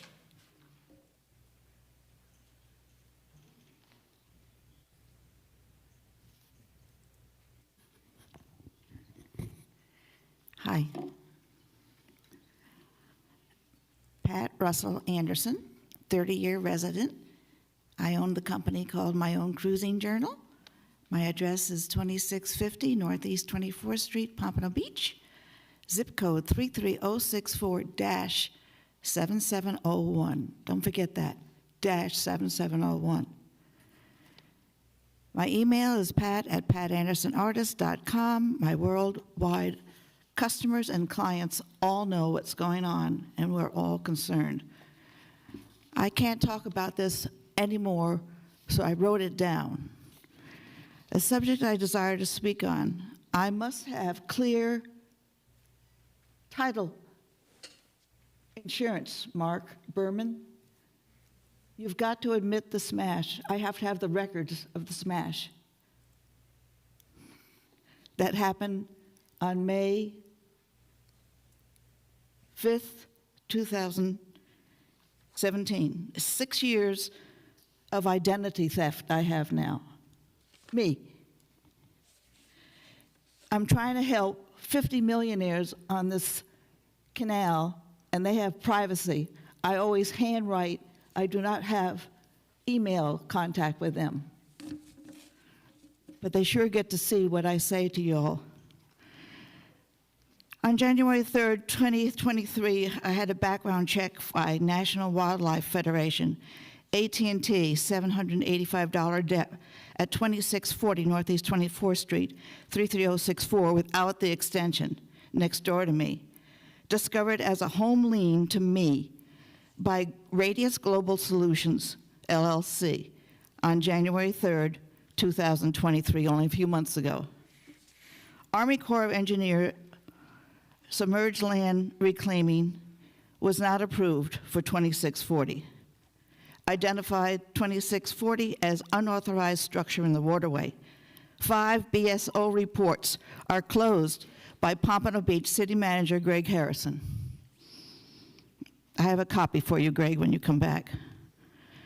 BSO Detective Bollock, FBI have locked my computers because of scams, and the result destroyed my commercial fine art scans pictured from my collection. My commercial scans are in X scans. I cannot get to my commercial scans. I cannot make copies of my fine art. You know what's going on in Boston with these people in charge of fine art? Make copies, sell it all over the world. Well, this is a scam that has gone to India. My IT expert examined and stated that research would be expensive to get back. There are 2 jurisdictions, Lighthouse Point and Pompano Beach, that share Exchange Club Park on Northeast 24th Street at the Intracoastal. The secret of Sailfish Canal, not told to Broward County property appraiser Richard Sherman at the VAB hearing, October 20th, 2022. The only person that worked with us was Christy Lyon, and I just had a little talk with William out there this afternoon. Solution: when the legal dust settles, my passion to make Exchange Club West Park at the Pink Church, I'll help design it for painting plein air using leaf bar tables that wrap to the trees that are used for National Wildlife Federation. They are to be produced ejection mold within recycled plastics, looking for investors. I use them all over the world, and I use them for 5 years, I think, with the city here. The real estate world is watching. 50 premier waterfront home sites devalued by closing our cul-de-sac without permit and no record of the smash on Sailfish Canal. Ms. Anderson, thank you. I got to cut you off. I'm sorry. Thank you. I'll give you copies of everything. Very good. You can just give it to the clerk. Kervin. Okay. Okay. Very good. Next speaker. Mary Phillips. Thank you.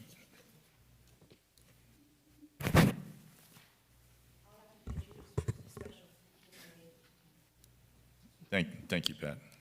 Mary Phillips, 384 Northwest 19th Street, Pompano Beach, Florida, 33060. First of all, about the speed humps, I just want to say that you all should reevaluate the criteria for speed humps. I think it's a safety issue when it comes to this guy over here, and he's correct. Sometimes neighborhoods change, and with all the cut-through traffic that's coming through, and he has an Airbnb, yes, there's going to be a lot of traffic in and out. This probably is affecting the safety of his street. And so I think that the city should take the time to look a little further into that and go ahead and grant him the opportunity, if that community is okay with it, putting speed bumps specifically where he is, in my opinion. So just rethink your criteria for that, and so that there might be other things that are affecting the reason why these people want these speed humps. There's not a part of what Broward County has in place. And we could do our own thing because we're the city of Pompano Beach. Okay, but I just want to say we have 3 programs coming up. October 5th, the expungement One Stop, again, we're going to be doing it, and we thank you to the city of Pompano Beach for their support, as well as the live casino. They're helping us, the Alice Casino. The other thing is we have a new program coming to Pompano Beach. It's called the Teens Chasing Dreams program. It's going to be at the Northwest Branch Library, and it's an after-school program for high school students. We have a lot of activities planned for them and various discussions. It's partially funded by BSO, and the Northwest Branch Library is partnering with us on that. And then again on November the 18th, and I want to thank Rhonda. She was one of the supporters for our Health and Wellness Fest. We do it every year. We give away turkeys, and we give away some very important information. The booklet has 211 in it, and the couple that came up here, that booklet has a lot of good resources in it, and we pass that out during that as well. Okay. The other thing is we are asking for donations. Anybody who wants to contribute to any of these programs and projects that we have, they can go to our website, www.smallbizinfo.net, to make a contribution or to become a sponsor. The other thing, finally, my time's running out, I'm on the board with Broward County for the $10 million that was given back to Pompano Beach, and we're going to be having a meeting, I believe, in October. The money that was allocated, they want to use the money for facade improvements. I think we need to flip that around and change that, and I'm going to make that recommendation to do roofs, to do electrical panel updates, and to put in air conditioners. Because facade improvements are great, but they're temporary. I would prefer that that money be spent on something that's more sustainable. If you put a roof on, you help them with their electrical box, you put air conditionings in, they're more sustainable and they last a longer time. And the city, if they wanted to do, could probably help with the beautification. So that's my recommendation. Even with the city housing and urban improvement funds, if you give me just a moment, our insurance costs are high. Why? We need roofs, and then a lot of the electrical boxes are out of date. And so these people need help getting that done. Very good. Please look into the possibility of doing that. Thank you, Ms. Phillips. Next speaker, Ms. Peterson.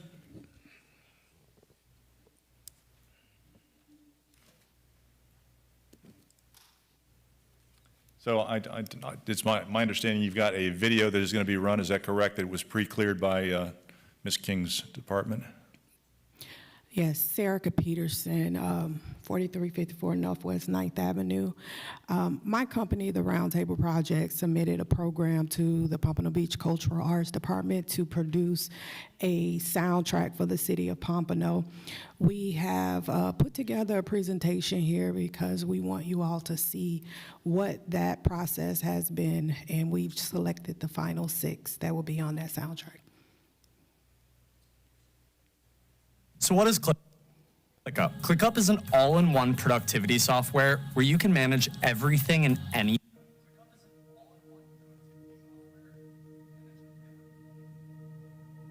No, that's not it. That's not it.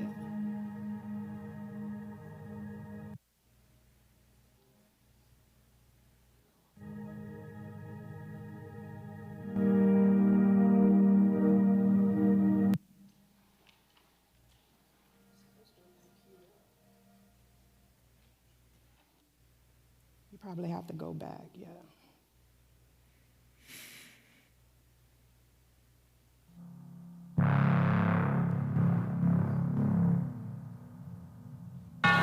Real quick, I want to first, y'all give these artists a round of applause. They put on a show tonight. I'm grateful for the city of Pompano saying, hey, we're gonna support this. We're producing an EP. You know, we're putting out a soundtrack, Pompano Beach Soundtrack, Volume 1, which means, you know, after 1 comes what? And after 2 comes what? So we have to grow this, and we have to let people know, hey, we want this to become a stage that people beg to get on. That they beg to get on, because Pompano has talent. I said Pompano has talent. I have a mentality that I want this no more starving artist. I don't believe artists should starve to create. So in order for artists to be fed, we have to feed each other with our knowledge, with our experience, with our resources, and with our connections. The money is going to come. I'm not worried about that because there's so much talent in this room. A lot of times it's just about us connecting and seeing how we can help each other. So when we're talking like this and we were talking in the back, we have to share this because we want to make sure that you're putting your best foot forward so we can hear, because we're not the final say in it. The audience are going to have a say so. You know, we have representatives from the city that's going to have a say so. So we want to make sure you're putting your best foot forward. And I believe in this project, and I believe in Lyrics Lab because this is one of the first stages I performed on.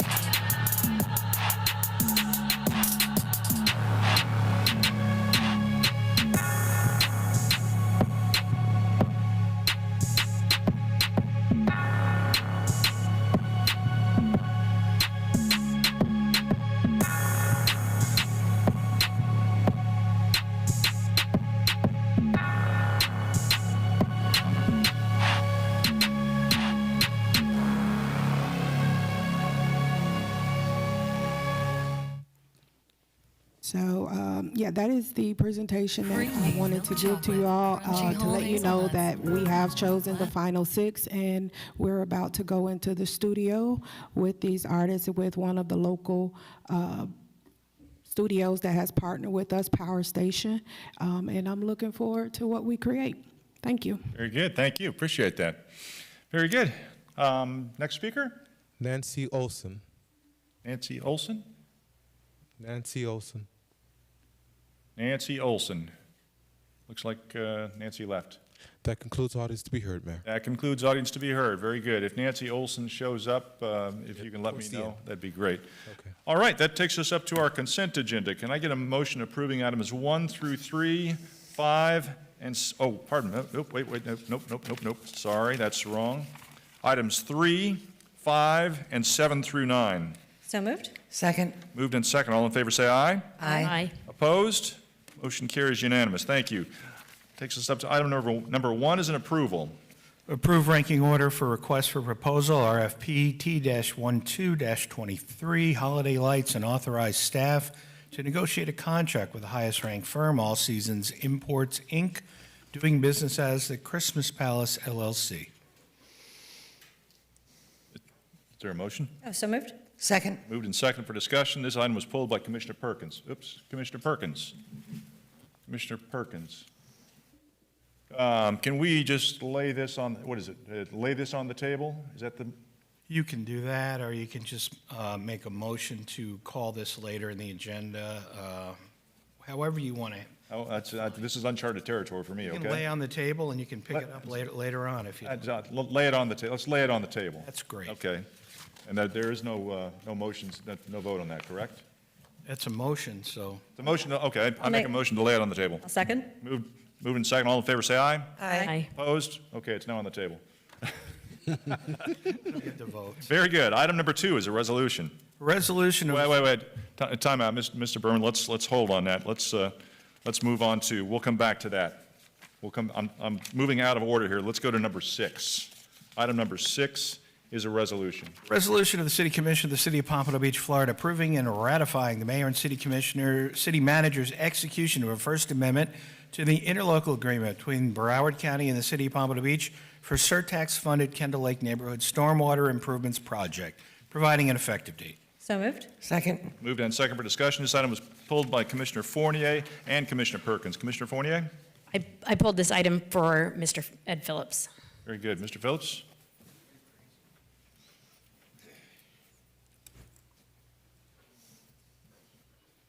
Mayor, Commissioners, do I still go through the same routine? Yes. My name is Ed Phillips. I currently reside at 34 Northwest 19th Street, Pompano Beach, 33060. Well, first of all, let me preface by saying, man, I am glad I came to the meeting today. It has been very interesting. Now, having said that, what is this?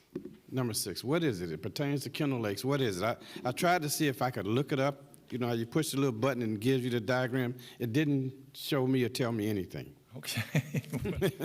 Ms. Good, can you give us a quick synopsis of what this is? Quick synopsis. Yes, sir. Mayor, Vice Mayor, Tammy Good, CIP Manager. So basically, this is just a ratification.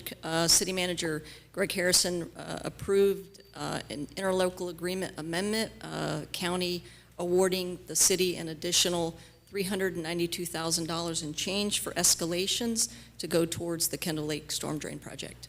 Oh, I'm so very happy about that. Once again, when you do these kind of things, figure out, and I'm glad of the discussion about notification, figure out how to let the residents know that there's going to be significant improvements in their neighborhood. I mean, it's great that these things go on, and I'm flabbergasted that these things go on, and people who live here having the faintest idea. Somewhere there's a disconnect. And I say that, y'all know I'm saying that cynically, but I do mean it. We got to do better, and not only do we got to do better, I know we can. And I know there was some pre-discussion a little later on about the possibilities of how to do that, and I do appreciate that. But it's cynically humorous that these kind of things go on, and part of it is the growth. I do understand that sometimes we're on a fast track to get things done, and sometimes the residents get kind of lost in the whole significance of the matter. But I have confidence in the group of folks here that if 1 doesn't do it, if 2 doesn't do it, if 3 doesn't do it, if 4 doesn't do it, if 5 doesn't do it, y'all will figure out how to get it done. Appreciate it. Very good. Thank you, sir. Next speaker. Hi, Mike Skaversky, 1630 Southwest Fifth Avenue in Pompano Beach. Is this like a pipe project that's going through my neighborhood in Lions Park? So this particular item is not additional scope that's being added to the current project. It's merely added funding that's being provided by Broward County due to escalation. The market volatility that we applied through the county and requested additional funding because the lowest bidder came in higher than the original awarded amount for the surtax project, and the county awarded us additional funding. The scope did not change. It's just additional funding due to escalation. Okay, so it's not a big, large pipe that's... It is stormwater improvements is what it is, yes. Stormwater pipes and stuff like that. Similar to what's going in Lions Park, but not of the size or magnitude that's occurring in Lions Park. Because what has happened on my street and through Lions Park, I don't want anybody to go through. It's a disaster. Understood. This is Yeah. getting additional funding I've had for damage price and increase. it's just laughed at. Just, Thank it's you. like, fix it yourself, we don't care. Even my lawn was just wrecked the other day. They'll probably just say, oh, fix it yourself. It's a disaster. Very good. Thank you, sir. Further input from the public on this item? Seeing none, public input closed. Commissioner Fournier, you had the floor, I believe. Yes, I just want to reiterate that communication is the most important part of this for residents. So maybe there is a way when you start one of these projects to work with the social media team or our social media person at the city to put something online to let people know, just in case they didn't get a door hanger or something. I follow a lot of cities' social media, and we can use this to communicate policy and infrastructure projects and maybe even some emergencies at times. Perhaps we can do a little bit more with that to help the communication. Thank you. Very good. Commissioner Perkins. Thank you, Mayor. I do know this, I pull this item, but I do know it's about adding funding, which is a good thing. But while we're on the subject of talking about Kendall Lake's neighborhood, I was told by staff that the people that are doing the work, the developer who's installing the pipes or whatever underground, will notify the residents with the flyer at each door. So I only contacted those people that live in Kendall Green on the waterfront where the lake is, because they're the ones always calling me when there's rain and there's flooding in that area. So I was under the impression that everybody in the area of Kendall Lakes received a flyer from the developer that was doing the work. Before the Obviously, from Mr. Phillips, that was not received. Before, So, I'm sorry, somebody. No, I was just going to say, before the project started, we notified everybody of the project and when it would be started and how long the construction would take place. You know, wait, let me just finish.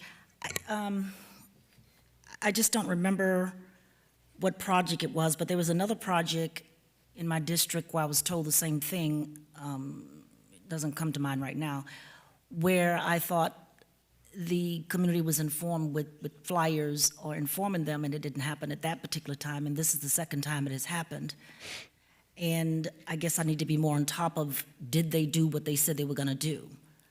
But because I know this is a added funding, I do want to say that on Northwest 20th Street, Northwest 5th Terrace, and Northwest 5th Way, we need them to fix the uneven roads. The surface is very uneven, and it's very damaging to the cars. So I think this group that's doing the work did not do due diligence in that area at all. So it just doesn't look good to say you didn't inform the residents, and I think they should be called out on it. I don't know if that was in their contract that they were supposed to do that, but I was just told by staff they were going to do it. I'll follow up on that. All right, thank you. Very good. All right, anything further? Yeah. Commissioner Moss? Yeah, I have no idea about what, in this particular case, what the contractor did or didn't do, but I can tell you, it's been my experience, you tell people something till you're blue in the face, you hang something on their door, you send them an email, maybe even a registered letter, and they pay no attention to it. So it's also the responsibility of the members of the community to take that door hanger and not put it in the trash thinking that it's a campaign literature from someone.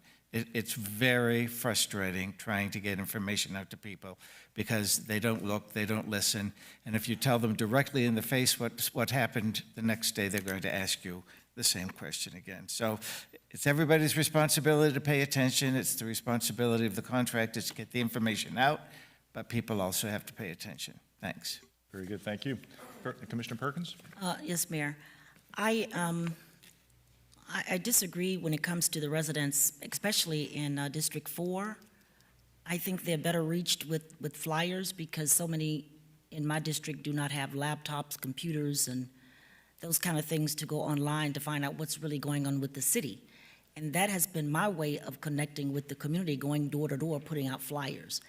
That is the best way I know of to reach my community other than having it announced in some of the churches or homeowner association meetings. And that is the way to reach them. I mean, I know it's old school, but that's how I reach the people in my district. Thank you. Very good, thank you. Further commission discussion? Seeing none, let's go ahead and call the roll. Commissioner Fournier, Yes. Commissioner Moss, Yes? Commissioner Perkins, Yes. Commissioner Sigerson Eaton, Yes. Vice Mayor McGee, Yes. Mayor Harden. Yes, I move we take item 1 from the table. Second? Moved in second, all in favor say aye. Aye. Opposed? Motion carries. So item 1 is back on the table. You want to reread it, Mr. Berman, just for fun? Sure, no extra charge. Approved ranking order for request for proposal RFP T-12-23, holiday lights, and authorize staff to negotiate a contract with the highest ranked firm, All Seasons Import, Inc., doing business as the Christmas Palace LLC. Very good, and we already had a motion and a second for approving it. But this item was pulled by Commissioner Perkins. Commissioner, you were off the dais at the time we actually brought it up, so we tabled it. Thank you for bringing it back.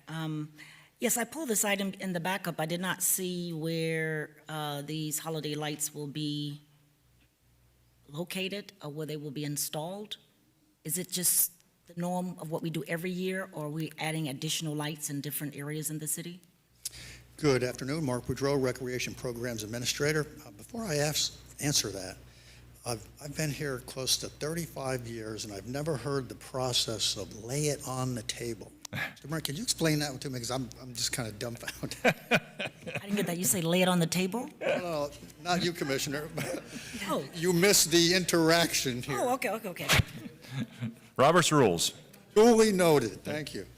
So it's a great question. In your backup, there's an attachment A to the original solicitation. There's 3 pages of where all those lights are going.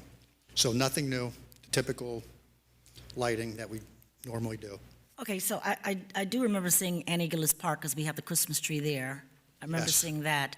So are we going to place another Christmas tree in, I think it's Collier City on 27th and Power Line, which there's usually a Christmas event there, but because of the extension of the fire station, of course, that has to be possibly moved inward to the park, because at the time, I think the park was under construction. So is that included in this holiday lights? So we're evaluating that one, Commissioner. So if we need to adjust and bring out another tree, we can build that into this. Okay, well, this same group, well, wait a minute, there was a group on here said that they, hold on. There was a group, I can't remember the name, Brandon or Brand something, that said that that their proposal was rejected because they didn't submit a financial report or something? Yes, ma'am, that's correct. And our purchasing director wrote a brilliant response to that and determined that that was a meritless case. There was a what case? Meritless. Okay. She happily responded. We had required certain documents. They failed to submit, and that's the end of the story. Okay. Now, will this same group be installing the lights we see on the designs we see on the light poles? Yes, the typical installations that you've seen on light poles, and again, there's 3 pages of where all those are going. So again, nothing new, but light poles, trees, bushes, palm trees, whole gamut. All right, because the reason I asked that is every year I receive complaints about the lights on MLK. I meant the designs you have on the light poles, which is unattractive or whatever. So I don't know if you have it in the budget to redo that or whatever, but in the future, can you do something to better improve the design that you have on Martin Luther King, on the light poles? Are you talking about the banners, or are you talking about? No, it's not the banners. It's some type of Christmas design. I can't remember what it was. I did take a picture of it. It'll just take me some time to find it, but I do have a picture of it. Oh, that, From last year, I do. okay. Yes, I do have a picture of it. I'll get with you after, Commissioner. We'll figure that out. Okay, that's it. Thank you. Very good. This is a public hearing. Is there any input from the public on this item? Seeing none, public input closed. Further additional commission, Vice Mayor? Did you say there's a map in here? Because Not a map. There's attachment A to the original Okay. solicitation. There's 3 pages of locations. Okay. The one I wanted to bring up, and I know we had talked about before, and there was an issue with electric outlets, but every year I hear about the center median on Atlantic, where Yuletide goes through from like the bridge to US 1, and that it's dark. Could we look and see if we can brighten that up? Certainly. Thank you. Very good. Commissioner Moss? Yes, I did not request that there be a Christmas in Collier City in District 5. If we were going to do it in District 5, it wouldn't be where you did it last year, which is really right on Atlantic Boulevard in a place within 500 feet, almost nobody lives. If we were going to do it, I would request that we do it within Palm Air, where the bulk of the population is. But I think if we're going to do it in District 5, we should do it in District 1, 2, 3, and all the districts.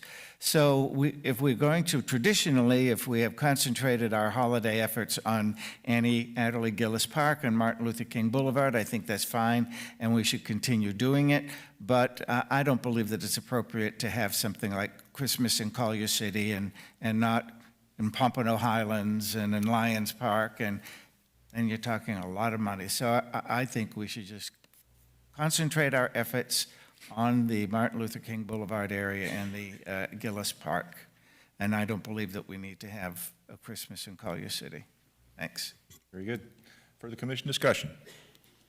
Seeing none, let's call the roll. Commissioner Fournier, Yes. Commissioner Moss, Yes. Commissioner Perkins, Yes. Commissioner Sigerson Eaton, Yes. Vice Mayor McGee, Yes. Mayor Harden. Yes. Item 2 is a resolution. A resolution of the City Commission of the City of Pompano Beach, Florida, approving and ratifying the mayor and city manager's approval of the First Amendment to the license agreement between the Broward County Supervisor of Elections and the City of Pompano Beach, providing an effective date. So moved. Second. Moved and second for discussion. This item was pulled by Commissioner Perkins. Commissioner? Thank you, Mayor. I pulled this item, I just wanted to reiterate and let everybody know that we now have a permanent branch of the Broward County Supervisor of Elections Office at the E. Pat Larkin Center, Monday through Friday from 9 to 5. In the past, we had a little setup in the lobby, I guess 1 or 2 times a week, where you can come and register to vote or whatever. And we were told by the state of Florida that we have to have an office enclosed with the lock and key. And I just want to say hats off to Mr. Earl Bosworth, Assistant City Manager, for helping us to get this permanent branch started and located at the E. Pat Larkin Center. Hats off to you, and thank you so much. Very good. This is a public hearing. Is there any input from the public on this item? Seeing none, public input closed. Commission discussion. Seeing none, let's call the roll. Commissioner Fournier, Yes. Commissioner Moss, Yes? Commissioner Perkins, Yes. Commissioner Sigerson Eaton, Yes.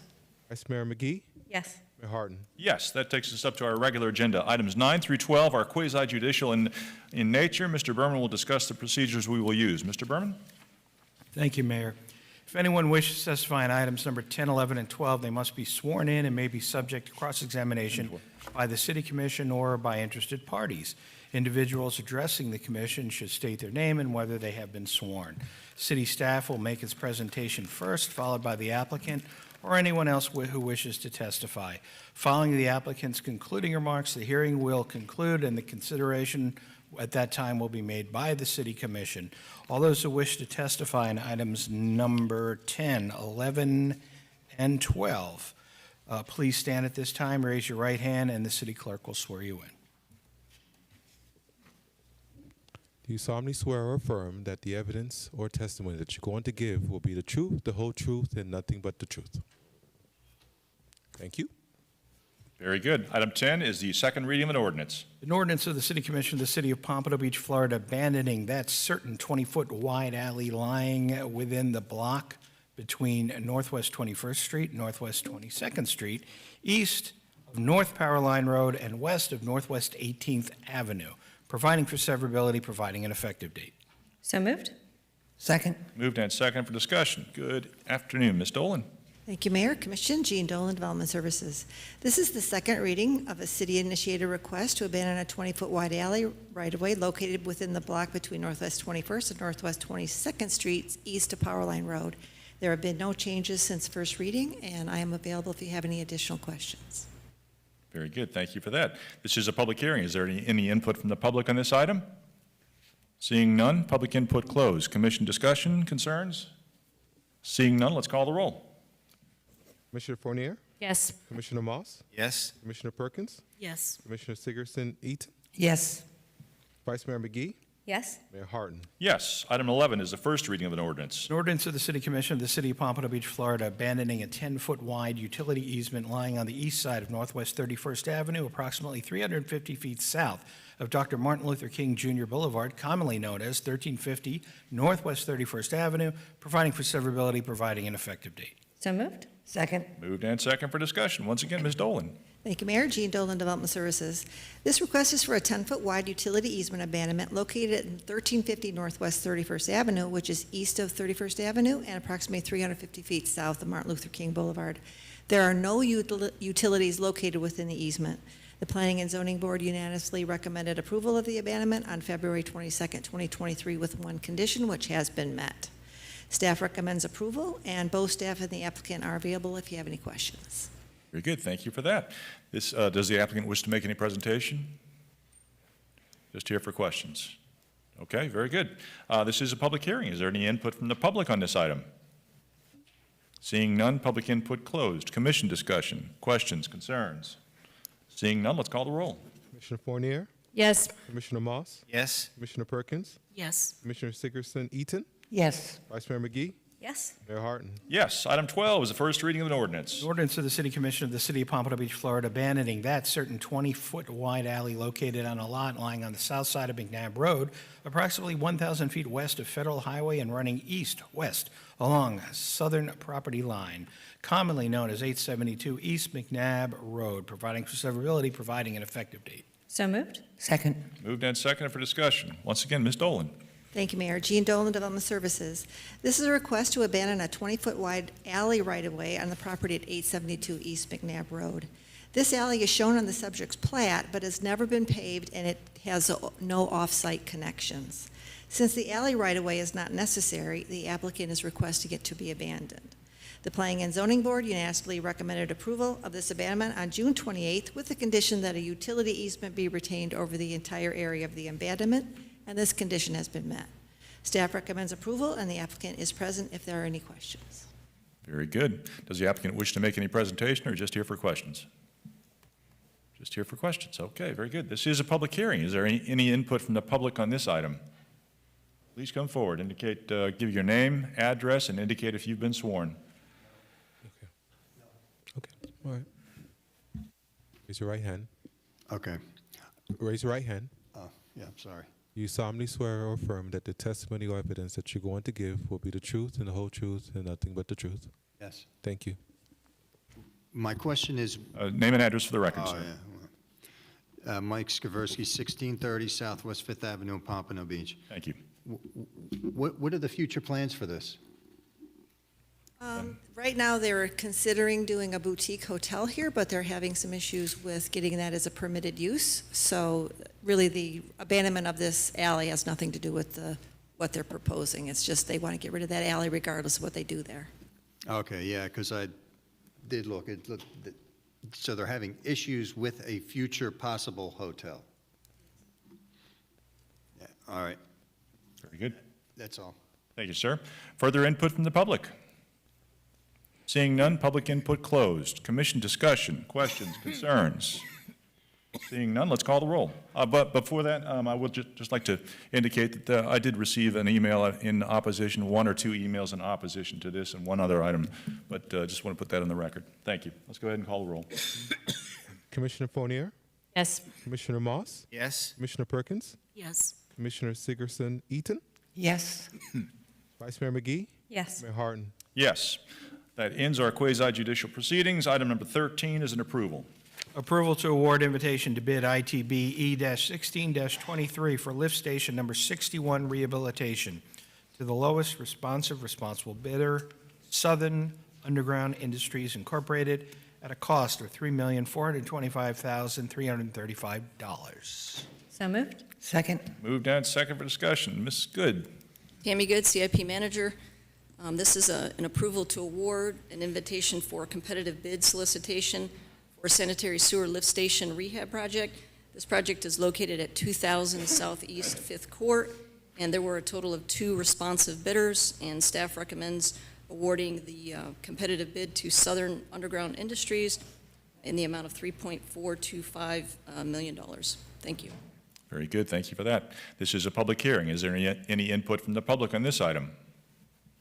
Seeing none, public input closed. Commission discussion, questions? Commissioner Fournier. I have a couple questions. So I noticed that the bid that we're going with is half of the only other bid we received. Is that, did that surprise you?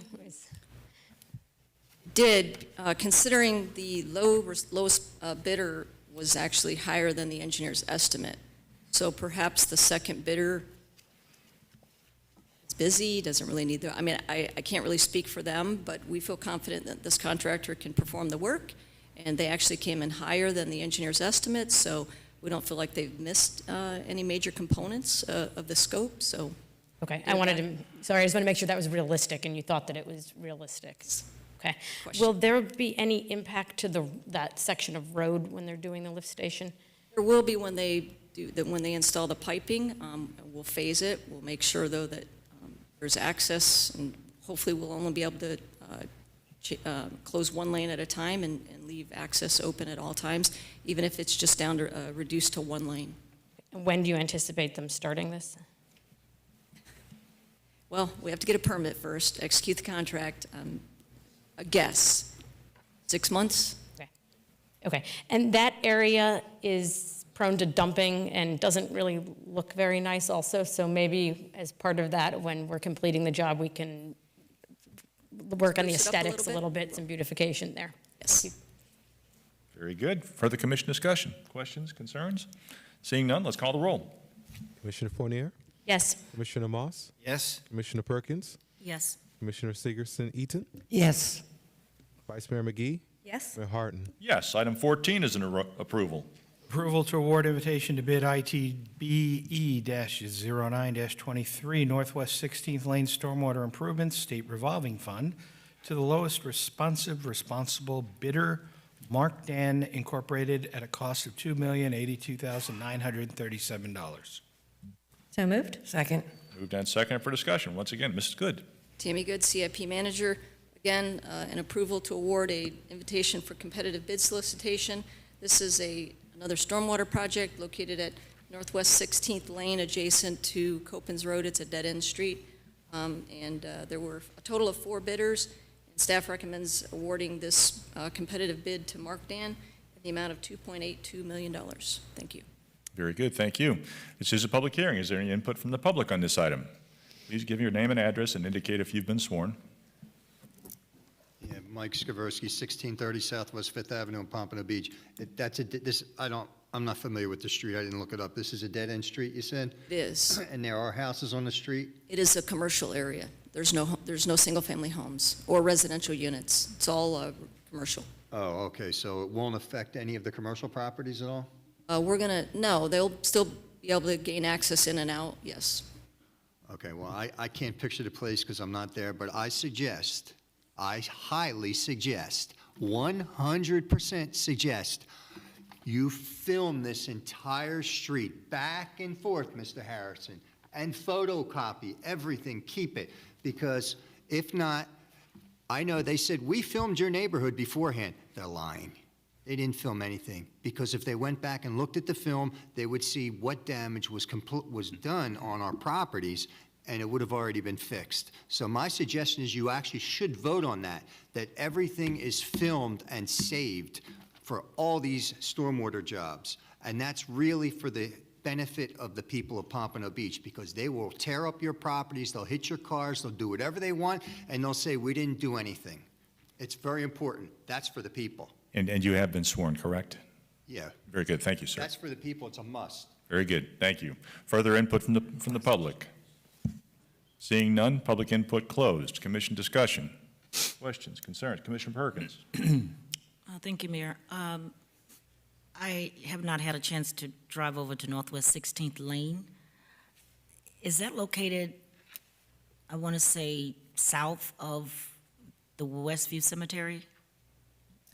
It is on the north side of Copens, east of the Home Depot, I think, east of the Home Depot.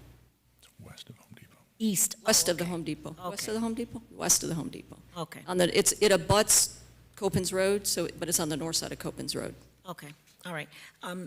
Because I was hoping you were talking mainly about the flooding on Powerline and Copens. It's a really bad area there because the last heavy rain that we had, everybody was trying to turn around rather than go through the water because it covered the tires. And that's right there on Copens and Powerline. So it's something you might want to look into in the future. But thank you. Very good. This particular area had some county work done in the not-too-distant past, if I recall. And immediately following the county work on these streets, I believe, there was some serious flooding issues that took place. Are we doing this project to solve those flooding issues, or were those flooding issues taken care of by the county? So this particular street was identified in our master plan in 2013 as a known issue. So we're addressing it now. It just so happened we tried to coordinate our efforts with the county, but they were steadfast in doing what they were doing. So here we are. So this is almost a situation where we're going to go and tear up streets that were just torn up a few years ago, unfortunately. Got you. Just Hey, I hear you. You tried. Tried. You tried. Very good. Further commission discussion. Let's call the roll. Commissioner Fournier, Yes. Commissioner Moss, Yes. Commissioner Perkins, Yes. Commissioner Sigerson-Eaton, Yes. Vice Mayor McGee, Yes. Mayor Harton. Yes. Item 15 is an approval. Request City Commission approval to issue purchase orders to Ferguson Enterprises LLC for the as-needed annual purchases of Neptune water meters, parts, and accessories based on Section 32.45 standardization of the city's Code of Ordinances. So moved? Second. Moved and second for discussion. Good afternoon, Mr. Brown. Afternoon, Mayor, Commissioners. Randy Brown, Utilities Director. This is essentially a reassigning of a contract. Neptune no longer is going to handle retail sales, and so Ferguson, who's located in our city, is now going to be our vendor for these products. So, and our whole system is Neptune, so we use them all the time. Very good. All right. This is a public hearing. Is there any input from the public on this item? Seeing none, public input closed. Commission discussion, questions, concerns. I'm curious. So the pricing is the same? Yes. Okay. So we were paying retail prices before, but direct to the manufacturer. A little better customer service. Better customer service, well, yeah, because it's local, of course. But now, just because I see you've got a price tag here of $1 million. Now, is that the usual amount we spend per year, roughly? We're around 487,000 when we can get them.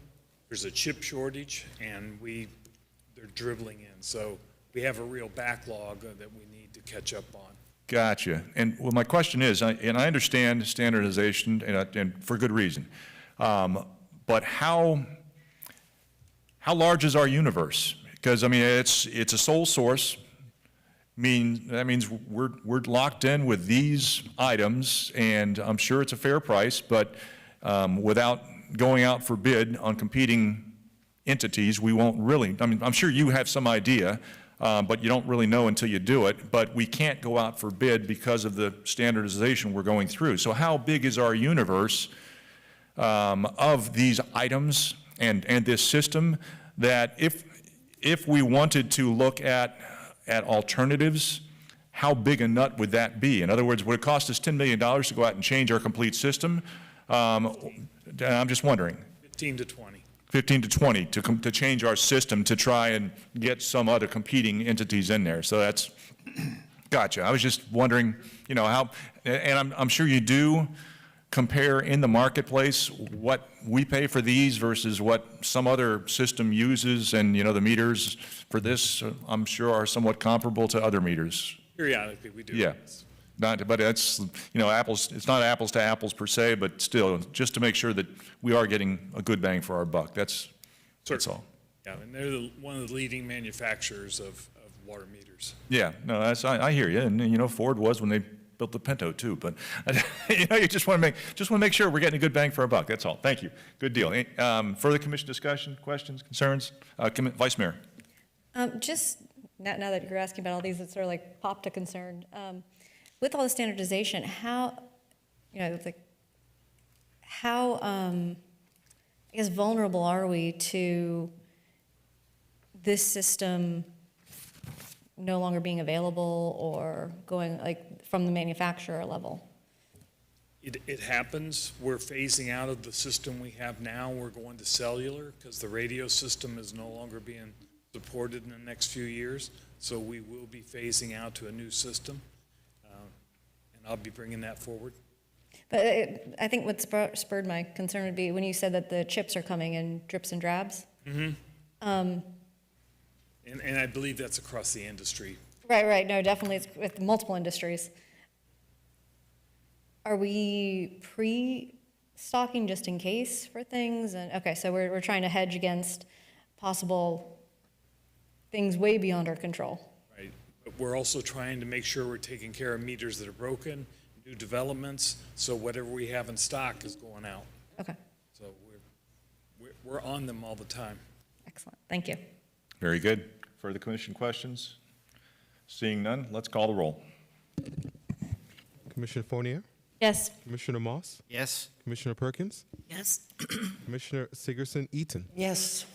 Vice Mayor McGee? Yes. Mayor Harton? Yes. Item 16 is the first reading of an ordinance. An ordinance of the City Commission of the City of Pompano Beach, Florida, amending Chapter 34, City Policy, the Pompano Beach Code of Ordinances relating to the General Employees Retirement System by amending Section 34.025, Contributions, to extend the period to pay member contributions for past services, and by amending Section 34.0263, Deferred Retirement Option Plan, or DROP, by modifying terms of participation in DROP, providing for severability, providing an effective date. So moved. Second. Moved and second for discussion. Good afternoon, Mr. Bush. Good afternoon, Mayor, Vice Mayor, Commissioners, City Manager, and City Attorney. Bobby Bush, the Acting Human Resource Director. This is an amendment to the City Ordinance 34.025 and 34.0263, which will allow members of the General Employees Retirement System Plan to extend their payment period to pay members' contributions for past service and to modify the terms for members to participate in the DROP plan, which will be extended from 5 years to 8 years. That's conclude my comments, subject to your questions. Very good. Thank you for that. This is a public hearing. Is there any input from the public on this item? Seeing none, public input closed. Commission discussion, questions, concerns? Seeing none, let's go ahead and call the roll. Commissioner Fournier? Yes. Commissioner Moss? Yes. Commissioner Perkins? Yes. Commissioner Sigerson Eaton? Yes. Vice Mayor McGee? Yes. Mayor Harton? Yes. Item number 17 is the first reading of an ordinance. An ordinance of the City Commission of the City of Pompano Beach, Florida, amending Chapter 155 of the Pompano Beach Code of Ordinances zoning code by amending Section 155.3703 Atlantic Boulevard Overlay District, AOD, and Section 155.5102 off-street parking and loading to eliminate parking reductions that result in less than one parking space per dwelling unit in residential developments, providing for severability, providing an effective date. So moved. Second. Moved and second for discussion. Good afternoon, Mr. Keystone Mills. Good afternoon, Mayor, Vice Mayor, members of the City Commission. My name is Daniel Keystone Mills, Principal Planner with Development Services. The Development Services Department has prepared a text amendment to the zoning code seeking to amend the minimum parking requirements for multifamily residential developments within the community residential areas, as well as require guest parking citywide for multifamily developments. The city's current regulation only requires guest parking for townhouse developments. Additionally, recent projects have illustrated that there are parking reductions within the CRA districts that would allow for fewer than one parking space per unit. These changes seek to increase the parking regulations to require more guest parking and a minimum of one per space unit. This code amendment was presented to the Planning and Zoning Board in June and received a unanimous recommendation. That concludes my comments, and I'm available for any questions. Very good. Thank you for that. This is a public hearing. Is there any input from the public on this item? Seeing none, public input closed. Commission questions, concerns? Vice Mayor. First off, I really appreciate the language for the parking requirements. I think they'll make a big difference in the future developments, making sure that they're adequately parked. However, there's a lot of crossouts and language in here that's not really articulated in the description regarding removing a 500-foot buffer around 24-hour hospital treatment facilities. And I'd like to make a motion that we... I think you might see the P&Z report, the Planning and Zoning report. You might be referring to the language, and that was included in the Planning and Zoning report, and that's not a part of this actual ordinance. So presented to the Planning and Zoning Board as a part of this specific ordinance that was just related to parking. There were a couple of other things that might have been for discussion, but they were eliminated and they're not a part of this discussion. Okay, good. I just wanted to make sure that came back as an entirely separate item so that that neighborhood could discuss it. Okay, yeah, the way I read it, I was like, oh, there's a whole bunch of other stuff in here. Right. Yeah, sometimes we'll do more than one text amendment for the Planning and Zoning Board purposes, but sometimes we'll separate them out when it comes to the... Thank you for clarification. So this is just about parking requirements? Absolutely. Excellent. Then I'm good. Very good. For the Commissioner Fournier. Thank you for clarifying that. I had that question also, and I appreciate you looking at our parking code and coming up with this. I don't actually think this goes far enough. So I appreciate what this does for small units and putting in at least one space for a studio. But I took a look at just some projects in my district and what this would do, and it doesn't necessarily change the parking. If you have a bunch of 2-bedroom or 3-bedroom units, those still only require 1 parking space. And I was also looking at the ability to meet some of the parking requirements with street parking. And that street parking isn't necessarily reserved for the development. It could be used by neighbors or other people. So is there more coming on this, or more discussion we can have? Because this wouldn't change the parking at the one that I looked at, which, and it has 87 2- and 3-bedroom units and only 1 parking space for each of those units. And many people in a 2- or 3-bedroom will have more than 1 car. So is there another part of this, or is this the only part of the parking code we plan on changing? This was the only part that is presented to the City Commission today. We're absolutely open to having more discussions with the Commission if they'd like. Okay, because I think this addresses one part of it, but I think there's probably more conversation to be had to ensure that we have enough parking in even the larger developments or the larger unit sizes that we have coming. Sure. Thank you. Very good. Commissioner Moss. If my memory serves me correctly, this is a result of the property at the intersection of Power Line and Martin Luther King Boulevard, where they had no visitor parking and less than 1 parking space per apartment. And I understand what Commissioner Fournier is saying, and I have to agree with her, but also, in a certain extent, we want to discourage people from always driving. And isn't this on one of our major transportation initiative routes? What do they call them? The corridors? Martin Luther King Boulevard. The transportation. Martin Luther King is at Collector Street on the traffic ways plan. Yes. I mean, aren't we trying to concentrate? I mean, encourage people to get out of their cars and get on buses. So, I mean.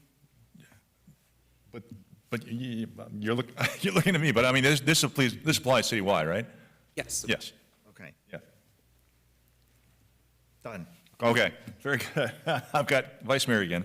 Yeah, I have to agree with Commissioner Fournier, too, about continuing this throughout the bigger developments, because as Commissioner Moss pointed out, the one that spurred a lot of this was a much larger development that definitely needs to have that. And as much as I share Commissioner Moss's hope that someday we'll be able to be much more pedestrian-friendly and have the connectivity, we all know that looking at the Primo plan, we are years out, if not longer, before it's such a reality. And I think the goal is, especially in South Florida, is there's a place for people to leave their car and opt not to use it, but every now and then you're gonna have to drive somewhere that's not on a hub, not on a transit thing. So yeah, I think this is a great first start, but I would definitely side with the whole, let's continue to make it where developers have to make sure that living situations for people are what the people need. Absolutely. That's it. Very good. Okay, Commissioner Fournier.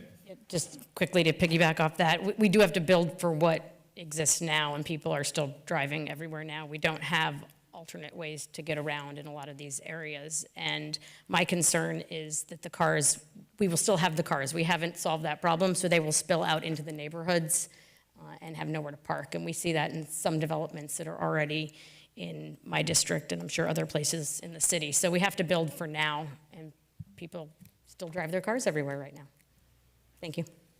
Very good. This transit-oriented corridor, that's what I was. TOD, okay. Very good, thank you for that. Further commission discussion? Seeing none, let's call the roll. Commissioner Fournier, Yes. Commissioner Moss, Yes? Commissioner Perkins, Yes. Commissioner Sigerson-Eaton, Yes. Vice Mayor McGee, Yes. Mayor Harton. Yes, item number 18 is the first reading of an ordinance. An ordinance of the City Commission of the City of Pompano. Turn them on, sorry. An ordinance of the City Commission of the City of Pompano Beach, Florida, amending Chapter 155 of the Pompano Beach Code of Ordinances, zoning code by amending Section 155.4225, commercial visitor accommodation uses to permit a hotel or motel use by right in the B2 zoning district, and by amending Appendix A Consolidated Use Table to reflect the permitted use, providing for severability, providing an effective date. So moved? Second? Moved and second for discussion. Once again, Mr. Keesler and Mills. Good afternoon, Mayor, Vice Mayor, and members of the City Commission. Daniel Keystrom Mills, Principal Planner with Development Services. This is a public-initiated text amendment, and the applicant is here to speak on the behalf. But before they do, the reason for the proposed text amendment is to allow for hotel or motel to be permitted by right in the B2 zoning districts. For your convenience, I've included a map that kind of clouds the areas where B2 zoning districts are within the city, as opposed to only permitting them by special exception in that zoning district. The applicant owns property in Pompano Beach, 872 East McNabb Road, and the applicant sought approval of a special exception by the Zoning Board of Appeals to operate a hotel or motel, but the Zoning Board of Appeals found that the applicant did not demonstrate competent substantial evidence satisfying the granting of an application, and the application was denied at the hearing in April of 2023. It's important to note that the standards for a special exception are different from the standards for a text amendment, which you're considering this afternoon. Today's current code allows other visitor accommodations, uses in this B2 zoning district, but not a hotel or motel. The other uses are condo hotel and a bed and breakfast inn. If approved by the City Commission, the text amendment would allow for the use as a permitted by right in areas within the zoning district of B2. The proposed text amendment was presented to the Planning and Zoning Board in July. The board recommend approval of the City Commission with a vote of 5-2 in favor of the motion. I'm available for any questions, but the applicant also has a presentation to make to the City Commission. Very good. Does the applicant wish to make a presentation? Okay, please proceed.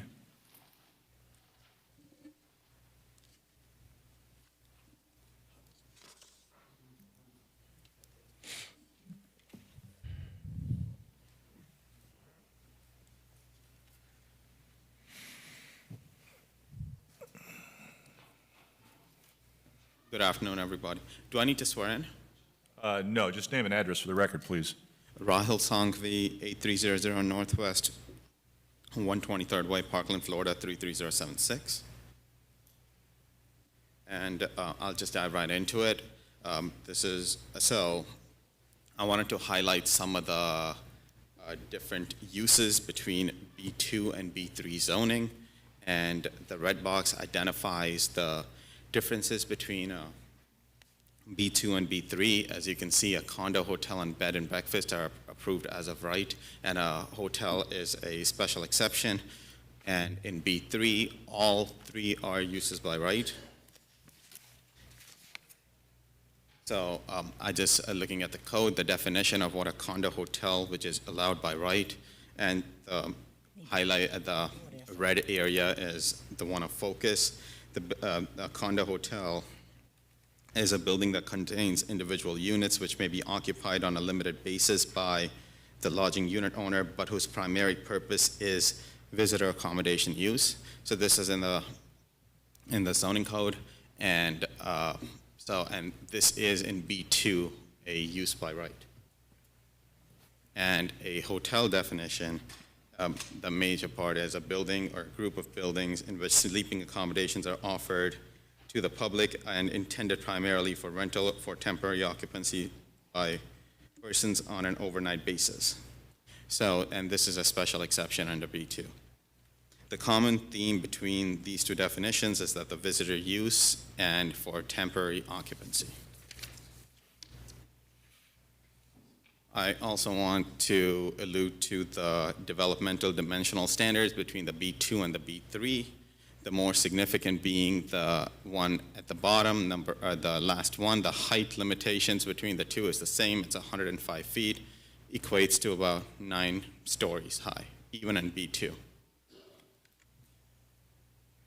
And there is looking at the Pompano Beach Comprehensive Plan, there is a policy that supports it, section 01.03.10, support and promote hotels and motels and other tourist accommodations and designated residential, commercial, and commercially recreational use, land use designations. And thank you. Very good. Thank you for that, sir. Appreciate it. All right, this is a public hearing. Is there any input from the public on this item? Please come forward. Just name and address for the record.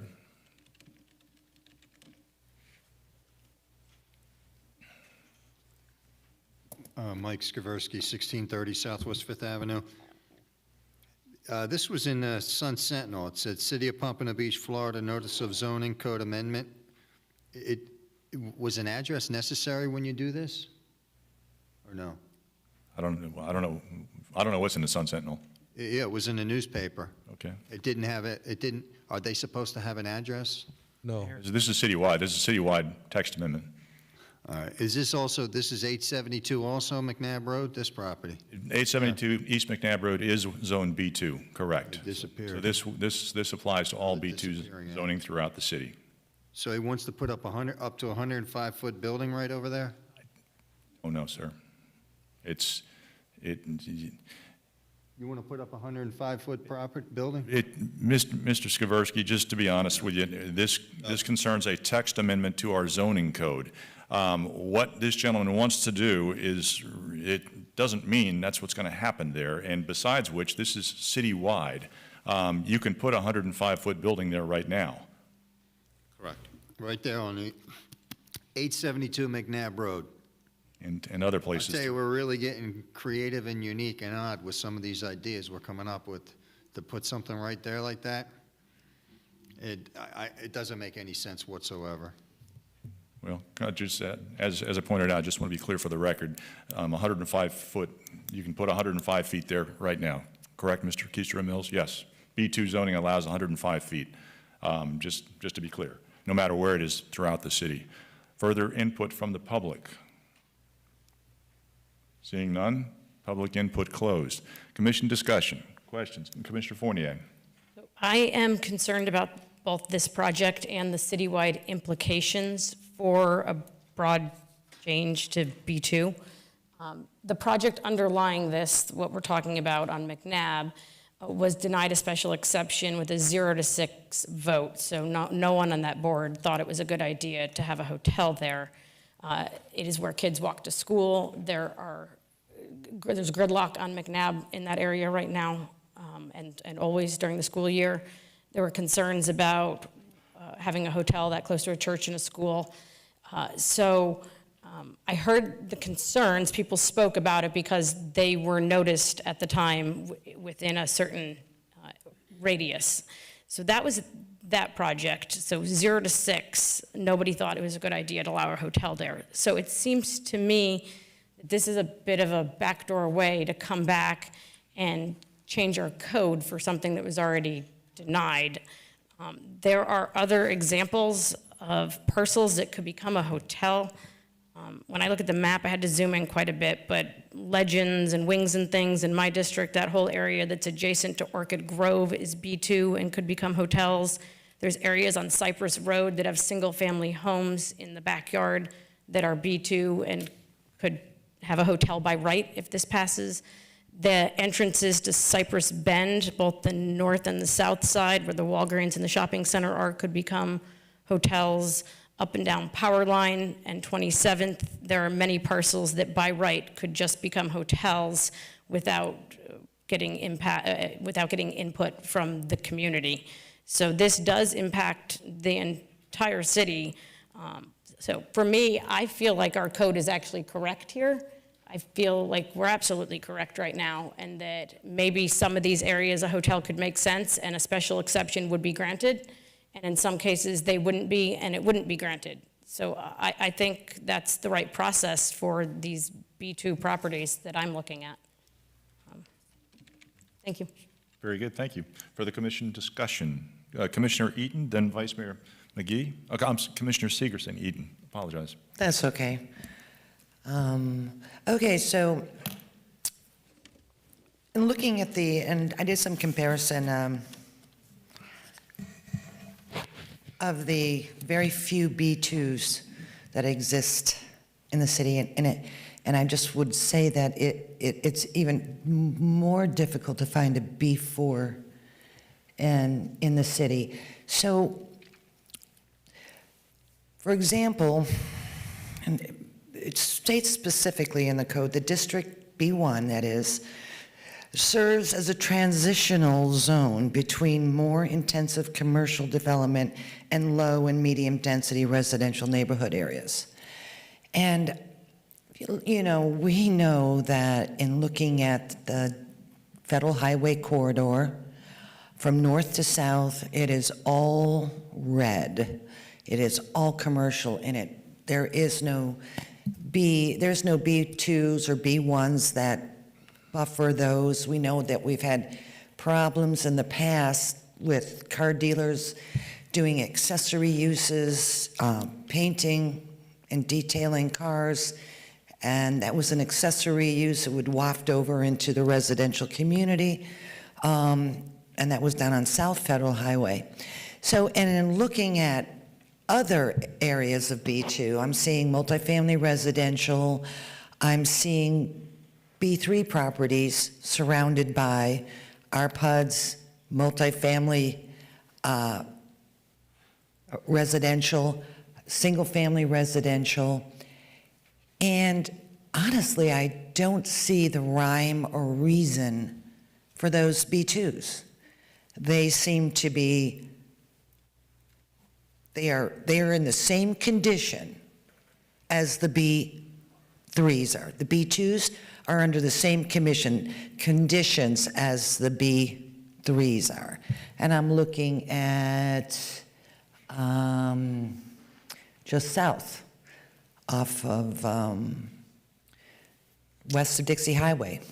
That would be, I think that's Cypress Road. Okay, so there's a B2, but then you have a B3 just below it. I don't see any particular difference there as to why there would be that distinction. Frankly, there's no distinction in height. And this is kind of sort of been my sort of, just like, it's always nagged me a little bit that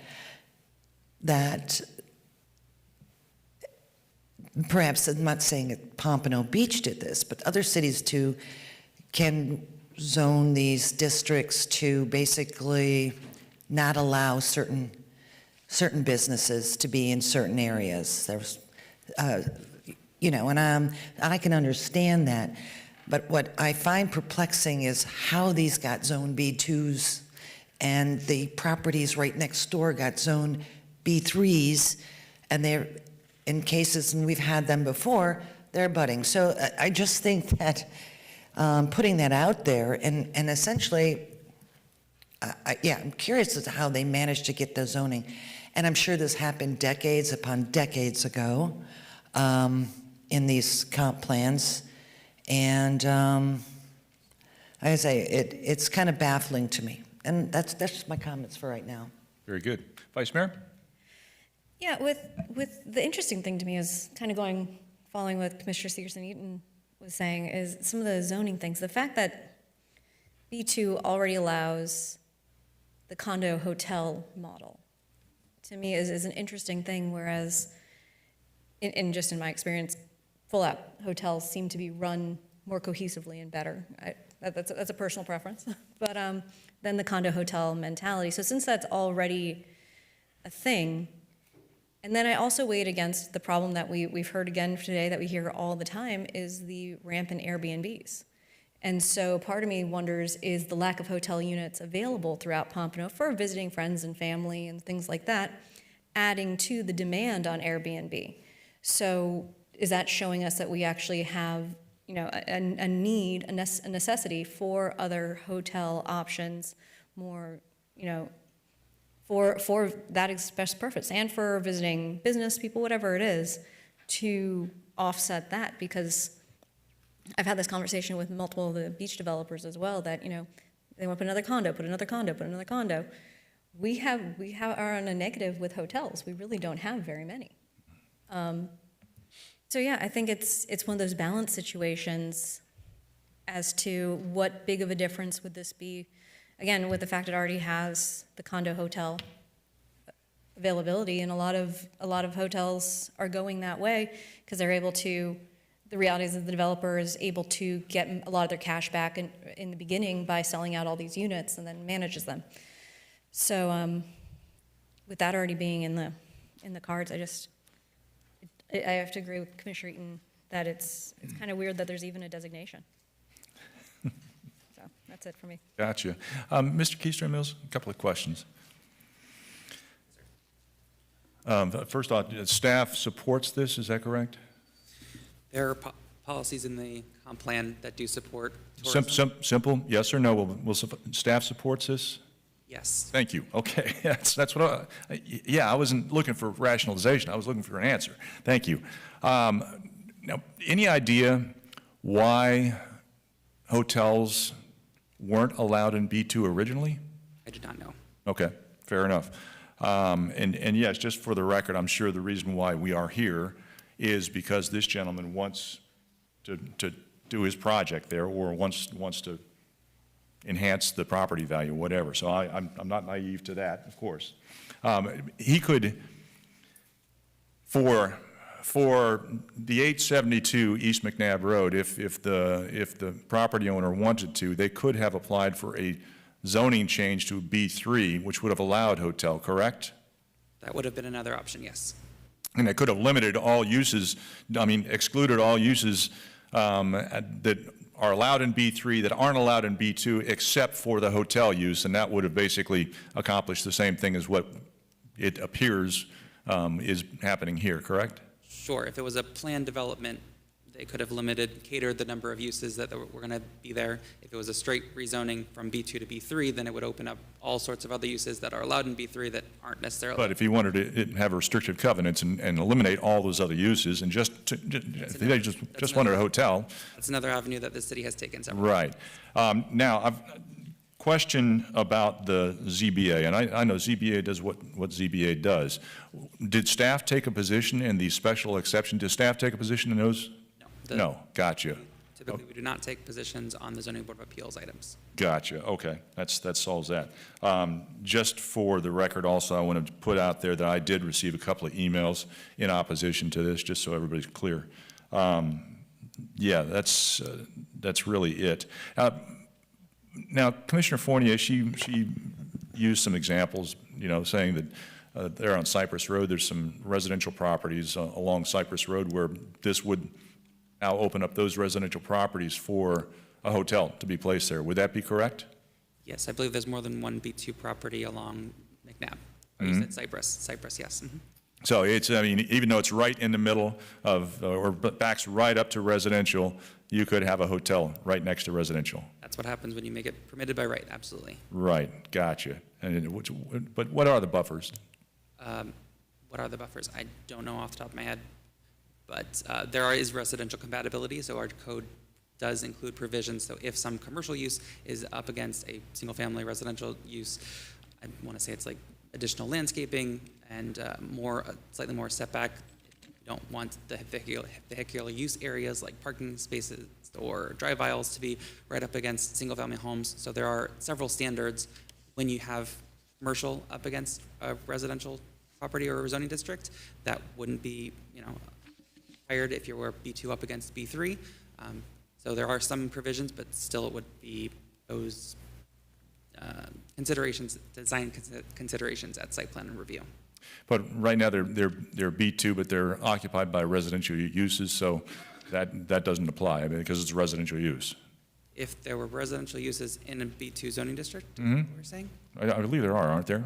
On Cypress Road? There are a couple, and Yeah. it's a permitted use or by right in B2 to have residential uses. Right, and that's why there's not the additional buffer because it's not commercially being used In the commercially. event a new commercial use were to go into a B2 zoning district, for example, and there are examples of B2 zoning districts abutting residential, there are code provisions and considerations for when those properties come in for development. Gotcha, very good, thank you. Commissioner Moss. Yeah, why is there nothing in the backup about the rationale of the Zoning Board of Appeals, why they rejected it? Because it was a different application, we heard that was not necessarily worth presenting here, as it's a new application, it's new standards, so. It could have been helpful to understand their rationale about why. Now, this would allow for a hotel of 105 feet, correct? Yes. And how many units, how many hotel rooms can you get in a building of 105 feet? Are we talking about a 300-room hotel or a 70-room hotel? And also, what is the gentleman proposing? Is he proposing a 105-foot tall hotel with 400 rooms in it, or a 30-room boutique? Yeah, it's. See, I know it's citywide, Yeah, but it's all predicated upon what this gentleman wants.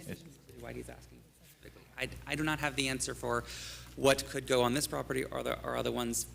Hotels that are in commercial zoning districts don't have a density standard or minimum requirement, whereas residential do. So in a commercial zoning district or commercial land use, it's whatever you can fit into the building form.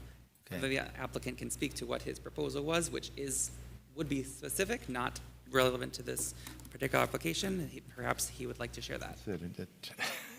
It applies citywide, not just this project, but I know, this but project, it is. But still, Well, sure. I'm curious. I mean, yeah, I'll address that.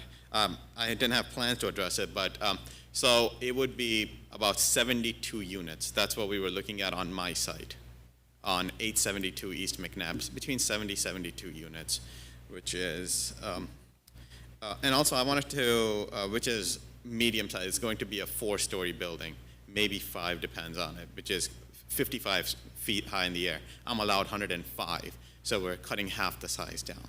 So, and I just want to go back to why I started this. I could have easily, after we got rejected with the ZBA, I could have taken a PUD, could have backdoored it some other way. Didn't want to do that. There is an inconsistency in the code, and I do think that because in my presentation, the condo hotel and a regular hotel, you see there is no differences between them. Like, you know, and that's the city code. I didn't come up with that definition. So that is the reason. That is actually an inconsistency, not just for my project, for projects even coming in the future. Because they will see this inconsistency in the, like condo hotel and a regular hotel. There are some condo hotels you cannot even know they're a condo hotel. Like the Doubletree Galleria, that's a condo hotel. There's no way you could have known that is a condo hotel. That is a Doubletree by Hilton. Like, you know, so, and with my project, I never proposed a motel or anything like that. It's a nationally branded hotel that I was actually proposing. So I am not trying to backdoor any projects or whatever, so that's why I'm doing it the right way here. So that I do want to say that. And then another thing that the ZBA came out, and I thought that is a inconsistency, was when they talked about traffic on McNabb Road. The property is vacant right now. Anything you put on there, there will be traffic. Anything. There are much worse uses than a hotel that are going to have 4 times as many trips. Gas stations, banks, convenience store. These are by right. I wouldn't even need to be here if I wanted to do one of those. Fast food is one of those uses. So yes, there will be, I mean, it's a vacant property. There will be something that gets put on there, and that is going to have some traffic. But even at the ZBA, I had a traffic engineer statement. Hotels do create the least amount of traffic with all the uses because the traffic patterns on a hotel is much different than what a convenience store and that would be, because the checkout time is 11. The roads are not busy at 11. Check-in times at 3 or 4. Usually people check in at 7, 8 at night, so roads are not that busy compared to what a convenience store would be. Imagine if we put a 7-Eleven at that site.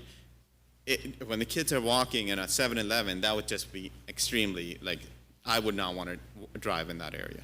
So we tried to illustrate all that at the ZBA meeting, but I guess the resident support they had at the ZBA and some of the things that were said about me on the Nextdoor app and everything, it just didn't bode well with that, the ZBA. So that's that. Very good. Thank you, sir. Commissioner Mosh, you still have the floor. Well, as I'm looking at this map, I mean, I'm not very familiar with all the other districts in the neighborhoods, but in terms of District 5, hotels would be very welcome in those areas. As a matter of fact, the one on right next to Cypress Bend is going to be adjacent to the live casino, where there are going to be a lot of hotels and other commercial enterprises. So I don't know that this is all half bad. Very good. Thanks. Commissioner Fournier? Just 2 quick comments in response. A condo hotel and a condo are not exactly the same. So one requires some kind of ownership and an association, so there's a little bit different oversight. And I just look at this and I think about the other parts of the city where we've struggled to get rid of hotels we didn't want, and we look at hotels in certain areas and wonder how they got there. And it's maybe making broad decisions like this that have unintended consequences of things popping up where you don't want them. It's not to say that you can't have a hotel in B2 right now. You just have to make the case through ZBA that it's a good place for it to get the special exception. So that's it. Thank you. Very good. Further, Commissioner Eden? Oh, Seeger Eden, I apologize. It's okay, no gonna worries. It's going to take me a while. Yeah, I know, it's hard.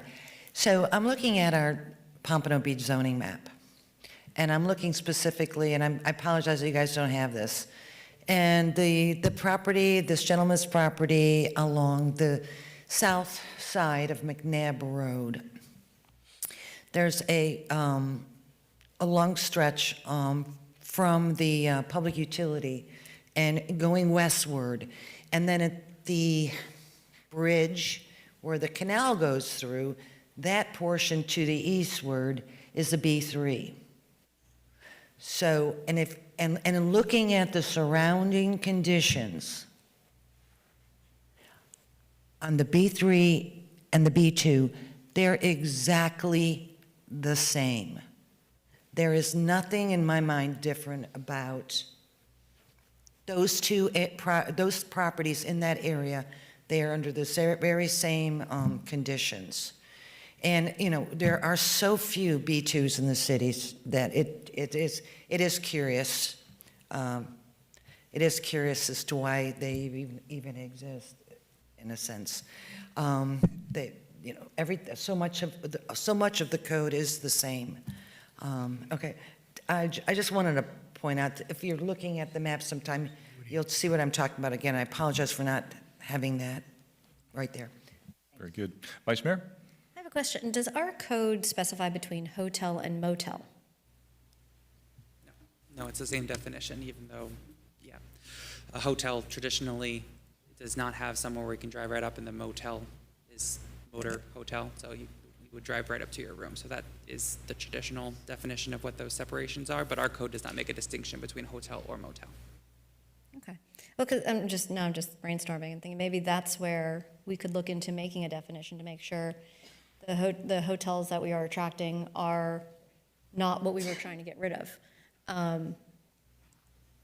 And also possibly maybe that's where in the B2 hotel definition, maybe there's a difference in height or density or something like that to create the buffer, if that makes it an easier thing. But yeah, I think the similarities these days between the condo hotel and the hotel is, again, the good ones are operated like DoubleTree, virtually indistinguishable.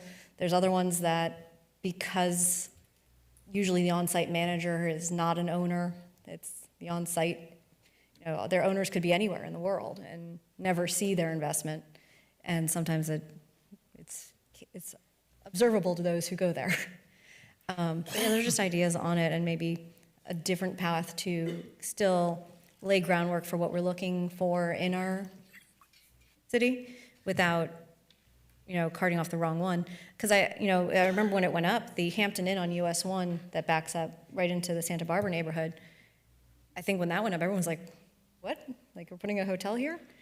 And it's been very successful. It really hasn't impacted that neighborhood in a derogatory way, and is still, again, full most of the time that I've been able to follow.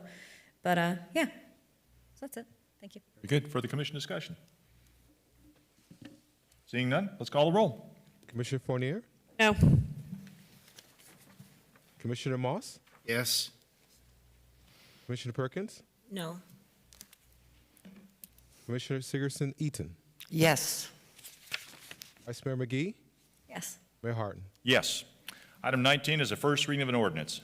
An ordinance of the City Commission of the City of Pompano Beach, Florida, amending Chapter 33, Boards and Commissions of the Pompano Beach Code of Ordinances by amending Section 33.076, members, to modify membership of the Parks and Recreation Advisory Board by providing for the appointment of a member to serve at large and providing for the appointment of alternate members, by providing for appointments of regular voting members to the board by the mayor and by each city commissioner, beginning with the next municipal election in November of 2024, providing for modification of terms of current board members, providing for conflicts, providing for severability, providing an effective date. So moved. Second. Moved and seconded for discussion. Mr. Berman. Thank you, Mayor. Sure. Pursuant to request of the commission prior to the break, I attempted to do this in as minimally intrusive a manner as possible in order to give everyone what they requested. First of all, each commissioner is going to have their own individual appointment to this board. Number two, we've created, the way I've done this, it will create a additional at-large member to be appointed by the commission as a whole, as well as the alternates who are appointed as a whole. Upon passage of this ordinance, assuming it does pass, of course, I always look to the positive side of things. Upon the effective date of the ordinance, the mayor and commission will, should at that point proceed to appoint the at-large member and two alternate members, and if you saw in the backup, the alternate terms have expired, so they need to be reappointed. So that just happens to be timely for us to do. They would be in place until the municipal election of 2024. Upon the municipal election of 2024, first of all, two alternate members' terms are going to run concurrently and expire a three-year term, and they'll expire following induction of officials from the municipal election of 2024.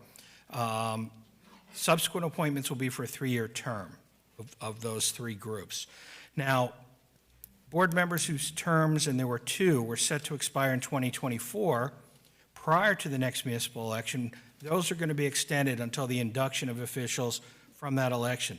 The terms of three board members that are set to expire in 2025 shall be reduced by several months to expire as of the induction of city officials from the municipal election in 2024. Now, realizing upon your, and again, keeping the positive atmosphere, your re-election and reappointment to the commission and your induction to the commission again, I did add a provision to make it clear that the at-large member, regular members, and alternate members shall continue to serve until their successors are appointed, so there are no gaps.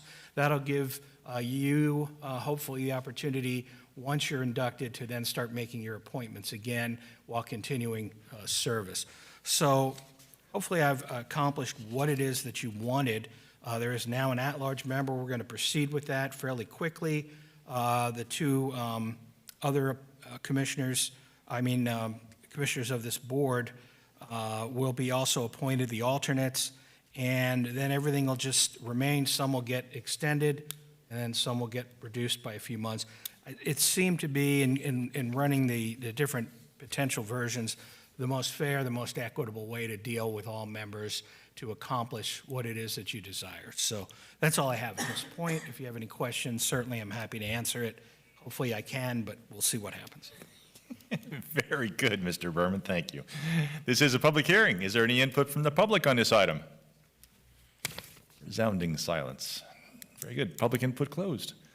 Commission discussion. Commissioner Segerson-Eaton. Thank you. Thank you, Mayor.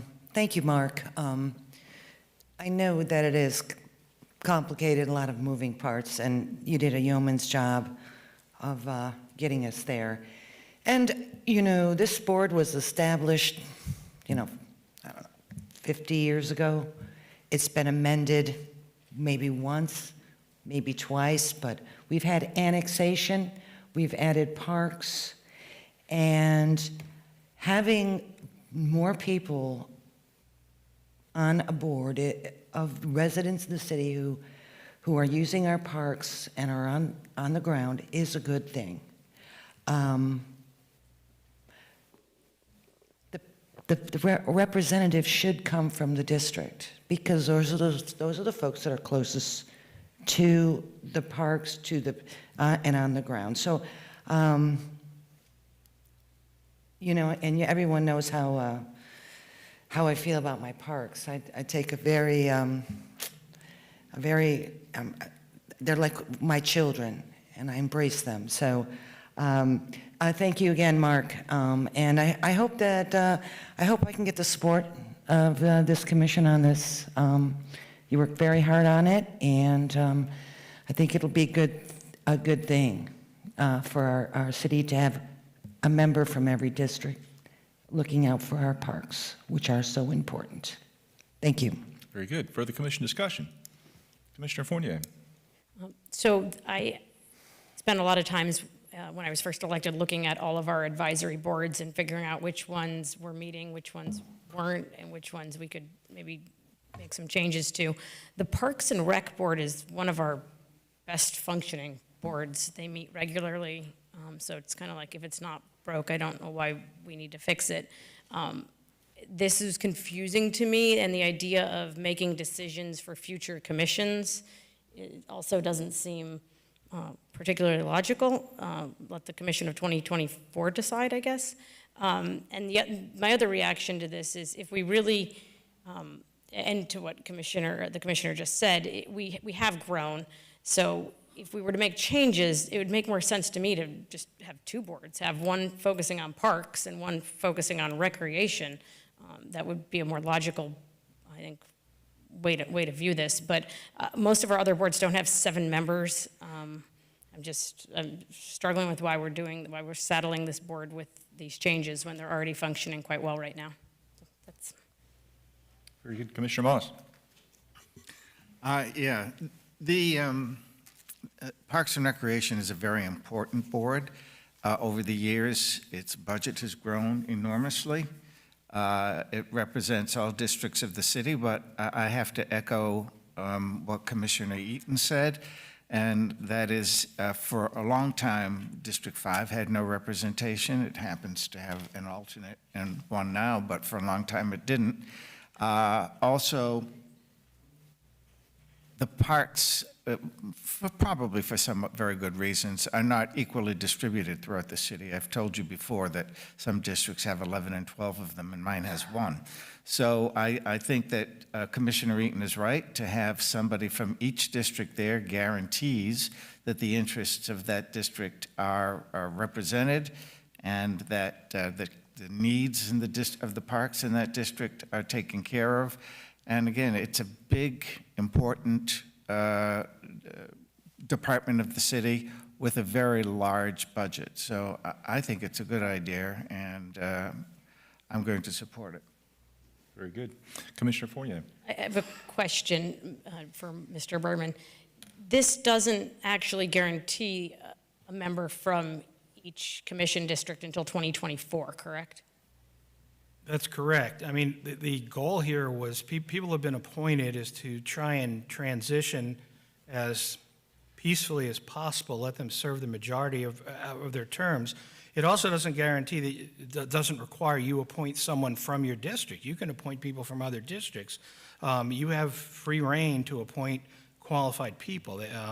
There was really a discussion as to a desire for each commissioner to have an appointment. So if that appointment can be from whatever district you want, but the question was, what's a reasonable time to start that process? And that's why I tried to phase that in. We're getting the alternate member in there because there was some discussion that some may not have an appointment, and when considering that at-large member, that can be discussed or considered at that point. And also the at-large member, so you get maybe a little more representation. But again, I can tailor it any way if the commission as a whole desires, but in running through the different scenarios, this seemed to be the most equitable for all persons currently serving and to try and get everyone a time period when individual appointments would start. So, okay, I'm happy to do whatever I'm directed by the commission.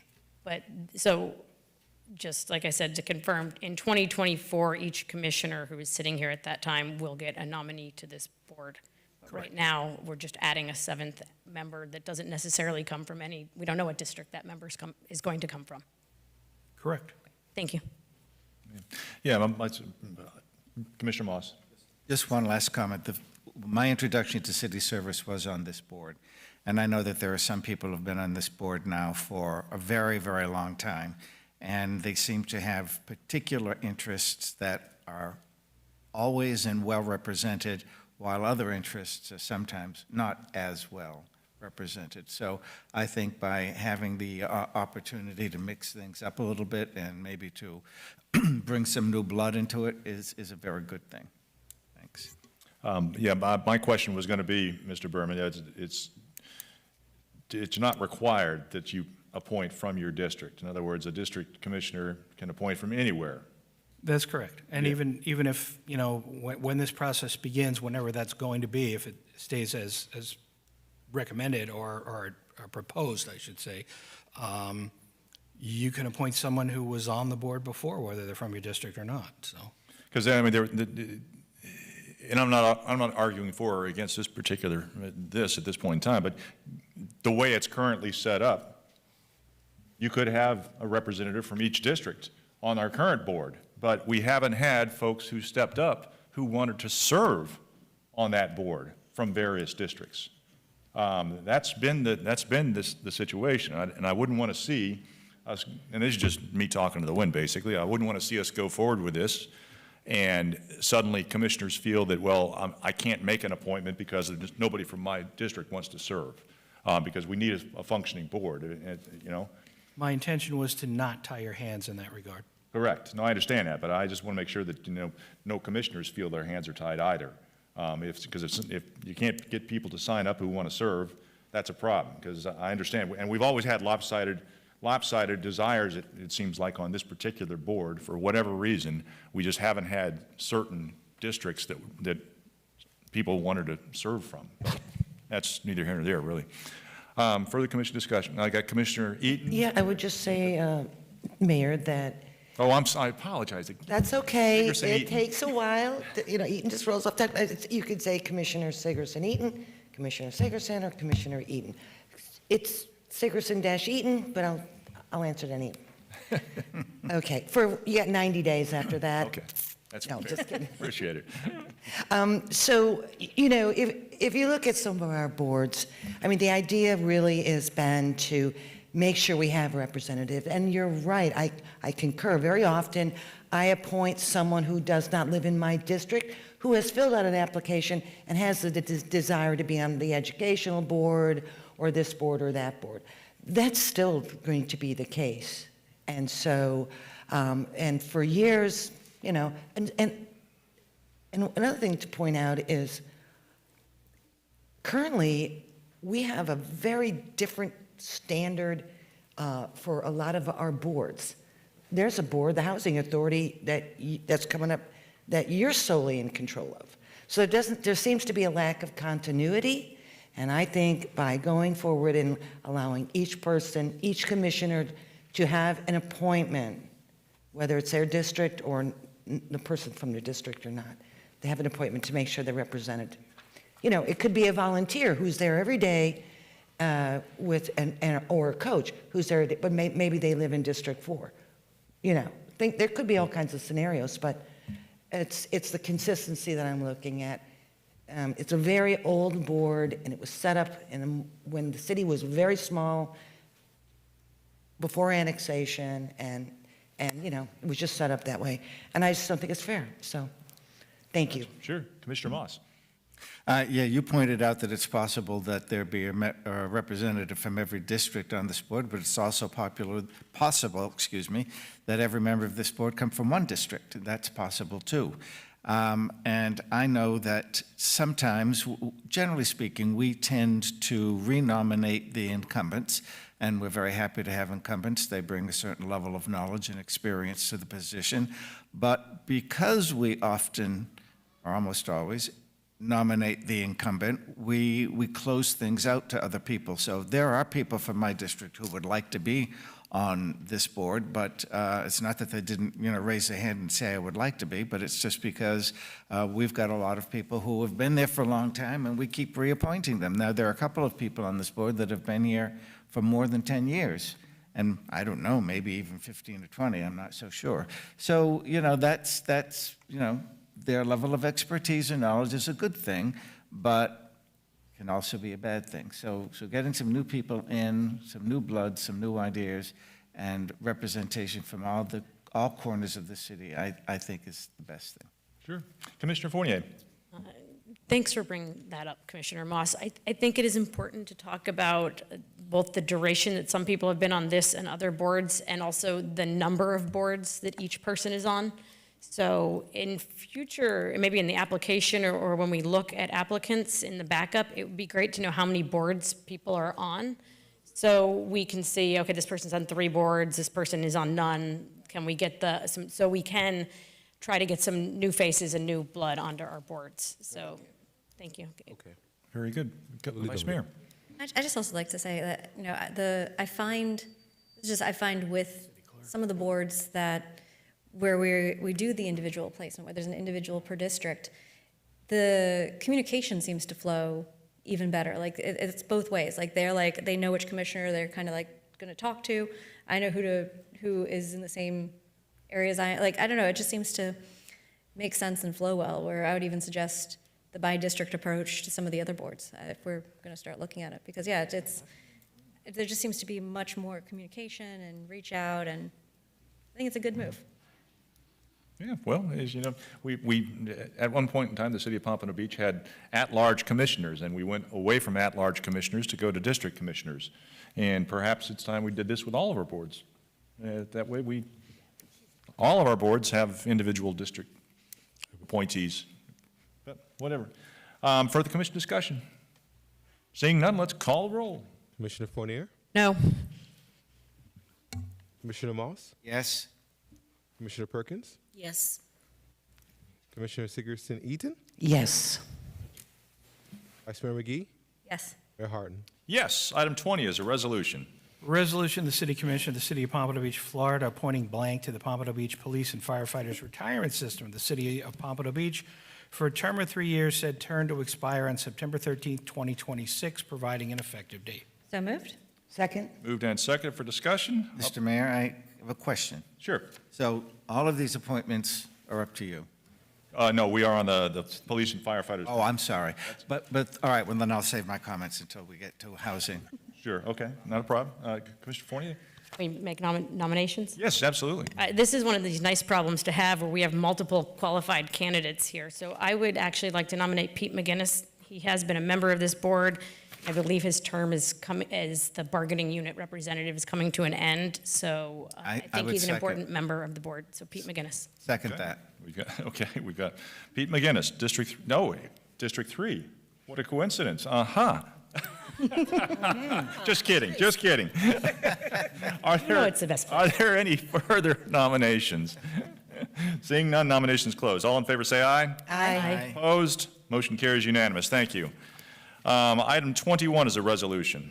Resolution of the City Commission of the City of Pompano Beach, Florida, appointing blank to the Housing Authority of the City of Pompano Beach for a term of 4 years, said term to expire on September 13th, 2027, providing an effective date. So moved. Second? Moved and seconded. Commissioner Moss? Now my question. So all of these are yours to name? Correct. Why is it even here then? What happens if we say no? I'll defer to that guy down there. That's Mr. Berman. If we say Thank no? you. Pursuant, thank you for the question as well. It's a good question. Pursuant to Section 421.05, subsection 1, Florida statutes, I would have written it a lot better, but this is what Florida statutes say. The mayor, with the approval of the governing body, appoints the commissioners of the Housing Authority. So the mayor appoints, but you must have the approval of the governing body, which are you, ladies and gentlemen. All right. Okay? So we could, theoretically, not that we would, say no. Sure. I think we could put it on the consent agenda, too. Answer that question. All right. No, okay, I just wonder, I mean, now I understand, because I thought, well, if it's up to him and we have no say in it, then why do we even put it on the agenda? But now you've explained it, and he needs our permission. Thank you. That's the way it goes. It's Right. it's per Florida statute. Yes. Why not put it on the consent agenda, Mark? Pardon me? Why not put it on the consent agenda? You possibly could do that, and that way, if you don't pull it, then you've given your approval via consent. So that might work for next time. And, Awesome. That'll happen in 2027.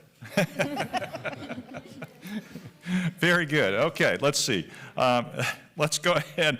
I'll nominate Michael Obel. Second? Any further nominations for this item? Hearing none, nominations closed. All in favor say aye. Aye. Opposed? Motion carries unanimous. Item number 22 is a resolution. Resolution of the City Commission of the City of Pompano Beach, Florida, appointing blank to the Housing Authority of the City of Pompano Beach for a term of 4 years, said term to expire September 13th, 2027, providing an effective date. So moved? Moved and seconded. I'd like to nominate Carmen Jones, incumbent. Second? Moved and seconded. Are there any, well, there can't be any further nominations. I'm the one who nominates. Nominations closed. All in favor say aye. Aye. Opposed? Motion carries unanimous. Thank you. Item number 23 is a resolution. Resolution of the City Commission of the City of Pompano Beach, Florida, appointing blank to the Housing Authority of the City of Pompano Beach for a term of 4 years, said term to expire on September 13th, 2027, providing an effective date. So moved? Second? Seconded. I'd like to nominate Gary E. McLemore, incumbent. Second? All in favor say aye. Aye. Opposed? Motion carries unanimous. Thank you for that. Item number 24 is a resolution. Resolution of the City Commission of the City of Pompano Beach, Florida, where did it go? Appointing blank to the Housing Authority of the City of Pompano Beach for a term of 4 years, said term to expire September 13th, 2027, providing an effective date. So moved? Second? Moved and seconded. I'd like to appoint former Commissioner Woodrow Portier. Second? All in favor say aye. Aye. Opposed? Motion carries unanimous. Thank you. Item number 25 is a resolution. Resolution of the City Commission of the City of Pompano Beach, Florida, appointing blank to the Housing Authority of the City of Pompano Beach as tenant commissioner for a term of 4 years, said term to expire on September 13th, 2027, providing an effective date. So moved? Second? Moved and seconded. I'd like to appoint Willie Ruth Heath, the incumbent. Heath. Second? Very good. All in favor say aye. Aye. Opposed? Motion carries unanimous. Thank you. That ends our regular agenda. Moving on to additional audience to be heard. I believe we took care of all, the one person. Did she ever show back up? I'm not sure she's here. I'm going to call out her name. Nancy Olson. Nancy Olson. Come to the podium if you're still in the building. No. She's not here, Mayor. No, Nancy Olson. Very good. Okay, thank you for that. Our next scheduled meetings, let's see, we've got September 13th, 2023 at 5:15, Special City Commission, EMS Taxing District. Then on September 20th, 2023, again at 5:15, Special City Commission, EMS Taxing District. Then our next regular City Commission meeting is September 26, 2023 at 6 p.m., the regular City Commission meeting. That takes us up to reports. Mr. Harrison. Yes, sir. First thing, just to call your attention, I believe you each have one of these at your seat. No. Talks about the street cleanup on September 21st over in the Blanche Ely, Sanders Park, and Canal Point neighborhoods. So Russ's team and everybody will be on top of that on the 21st. So now, we're not going to call up Randy Brown for Another award. for awards, but we're going to call up Sandra King to inform you all about a fun contest that we had. Come on, Mark. Get in the batter's box here. And then Mark Boudreau after Sandra's finished. Good afternoon, Sandra King, Strategic Communications Administrator. We just wanted to take 60 seconds to highlight a project we did on social media and just kind of bring to your attention how incredible the power is of social media. As you know, when we've even discussed communicating with residents about government activities is very difficult. It's very hard. With social media, we can make one post and reach thousands of people. It's just unbelievable. Last year, we reached more than 8 million people, which if I said that 20 years ago, you wouldn't believe me. It's pretty amazing. So while we do communicate our services and things going on in the city, we also try to do some fun things. And our digital specialist, Molly Fisher, came up with the idea during, I think August was National Dog Month, to do a dog photo contest. And while it sounds kind of silly, there's a reason behind it, is if you can get people engaged on our social media channel just on a dog contest, they're now involved in our social media, and they will come back and they will get the information we're putting out. So we did a contest. We asked people to submit their photos. We received 85, we called them possum photos. And we judged them with a committee of numerous different departments, and we came up with the 5 top dogs. And then we let the public vote. And so what that does is it makes them engage with our Facebook page. They go on it. They also see what else we're posting. So they also tell their friends, their family, get on and vote for my dog. So we're bringing in people and actually getting them to engage.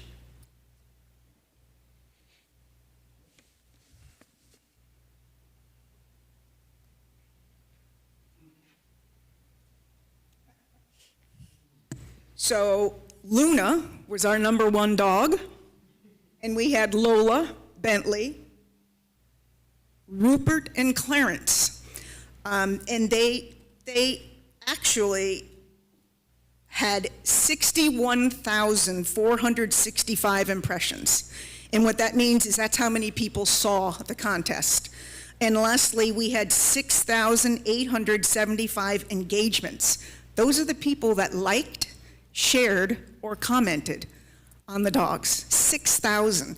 So it's just an example of how incredible social media is. It was a lot of fun. We had just so many comments and so many people engaged in it that, we'll do that once in a while just to get people engaged in our social media. Very cool. Thank you. It's kind of discriminatory against cats, though. So I don't know if there's a National Cat Day or Cat Month. Oh, well, very good. Thank you. Speaking of dogs. I don't know where to go with that one. So I will say I've always been envious of Mr. Brown, but today we're going to reverse that a little bit. So the Florida Festivals and Events Association, FFEA, is a statewide organization whose mission is to promote and strengthen the festival, event, and fair industry in Florida. It's comprised of over 700 members who collectively represent 5,500 events throughout the state. Every year they celebrate the accomplishments of their members through the Sensational Awards. For over 20 years, the FFEA has recognized the many talents of their members and distributed more than 2,000 awards in over 20 different categories to event industry organizations and individuals.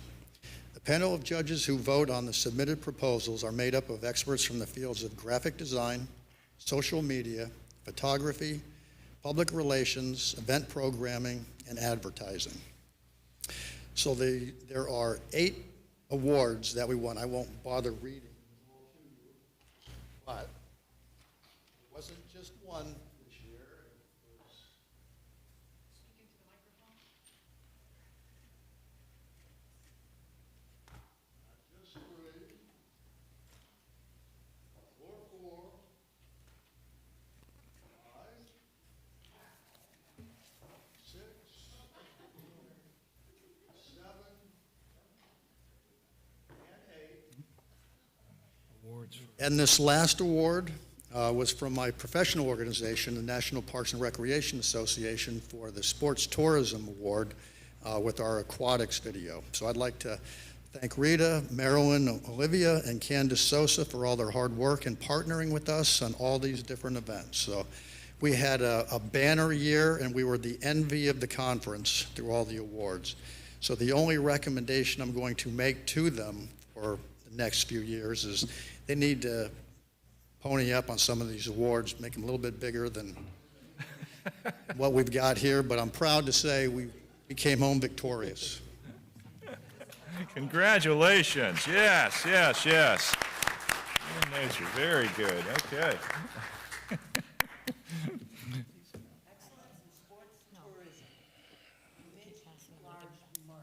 Very nice.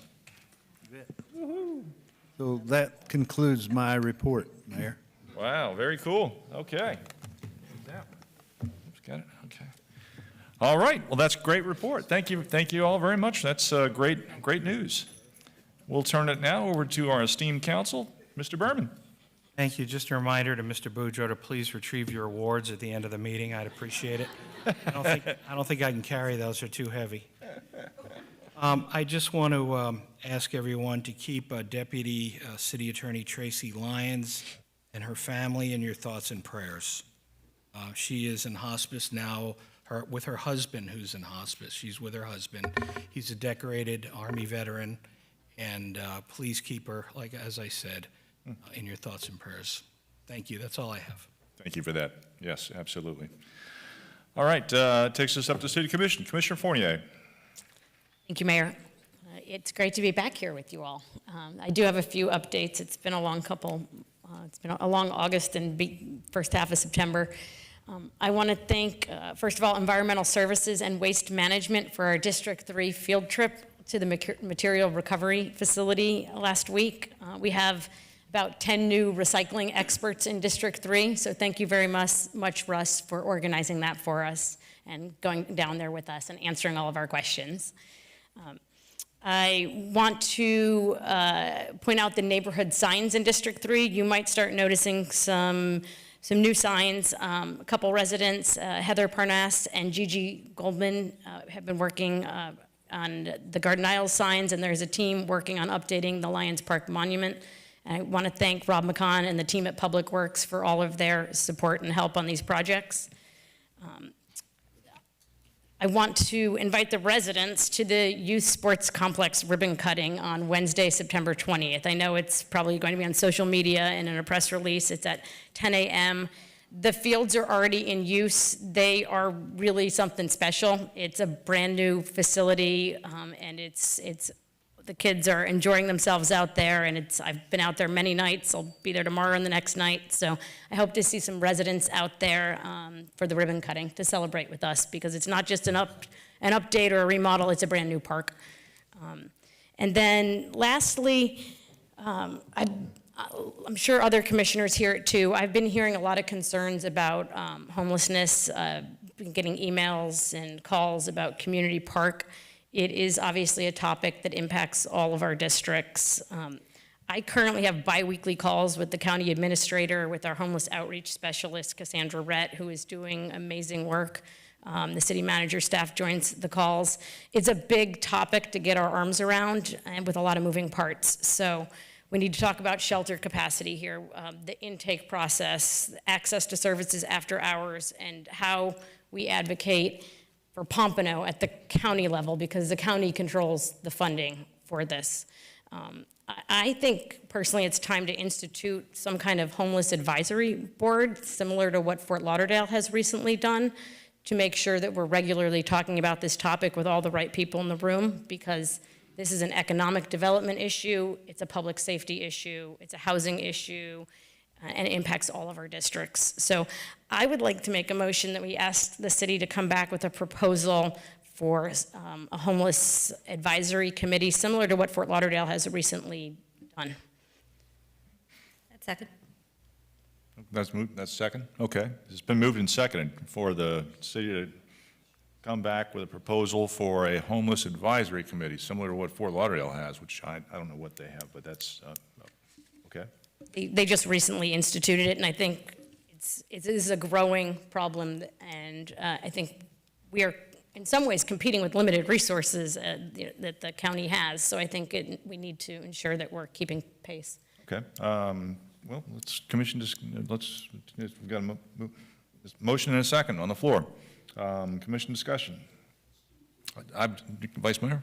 I think, I know you and I have had meetings with neighborhoods in the past where, there's a lot of input and ideas out there trying to figure this out. So I think having an advisory board to really focus on the issue, because it's not just us, and it's everywhere, but it's definitely something that we just have to keep on coming up with new ideas, new ways to get things that make a difference. And I guess my suggestion would be perhaps we make sure that our board is definitely in communication and contact with our housing board, so that there's maybe ease the transition, maybe come up with ideas. So I think it's a good board to add on.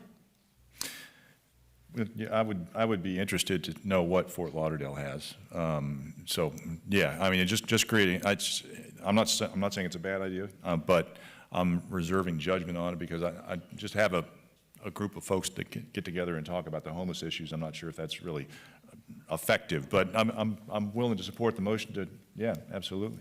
Sure. Commissioner Fournier. Yeah, if I may, Fort Lauderdale is just starting this, so I mean, we can look at what they've put in ordinances, but I think they don't have much practical experience yet either. I've talked to Tom DeGiorgio at EDC. They talk about these issues also because it is an economic development issue. So I think we should put some thought into it. It shouldn't just be everyone gets an appointee of a resident. I think it needs to be some collaboration of the right people in the room to be effective, but to help stay on top of all of this and recommend things that we should be looking at and thinking about. Well, like Vice Mayor? In addition to that, I recently had a meeting with Military Officers Association of America, and they're the Pompano group, and they were interested in trying to get involved with veteran homeless and trying to help them specifically. And I'd spoken to Major Atkins, I was going to put people in touch. But I think there are groups out there. We can fine-tune our outreach group as we see it most fit to make sure it's the most effective it can be. But I think it could also help bring together organizations that are out there that are trying to help and coordinate each other, coordinate them. So I think there's, obviously, I'm looking forward to seeing what we come back with as guidance for this group. But I think it's a step in the right direction to start moving. Well, yeah, I mean, yes, I'm happy to look at it. Like I said, I'm gonna reserve judgment because we have a homeless specialist on staff who we heard earlier today about what she's doing, and we're talking about an advisory board, which an advisory board. Well, yeah, okay, we'll see what staff comes up with. Commissioner Perkins. Yeah, I think that's a good idea, good suggestion. Just wanted to add, would that include the two people that came here today earlier that were affected by the helicopter crash, and along with the apartments, because they are considered homeless. I mean, I don't know how long they can live in a hotel, but I'm not sure if this could fall up under that board as far as helping those that are displaced because of some kind of tragedy or whatever. Gotcha. Yes, I'm done. Go ahead. Yeah. Mr. Pointing. So I listened to them also, and then the other couple who came and spoke about how Cassandra Rett helped save them from becoming homeless. So some of this is prevention, and Cassandra has a lot of tools to help prevent people from falling into homelessness, and that's just as important. Because once you're homeless, it's really hard to find a place. But if we can prevent that, that has a huge impact. So if someone complains to me about a marine issue, I send them to the Marine Advisory Board. So this is a place for people to go also. We have a community court, which also is doing great work, but this is, I think, conceptually a place where people could also go to understand what resources were available to help prevent these problems also. Yeah,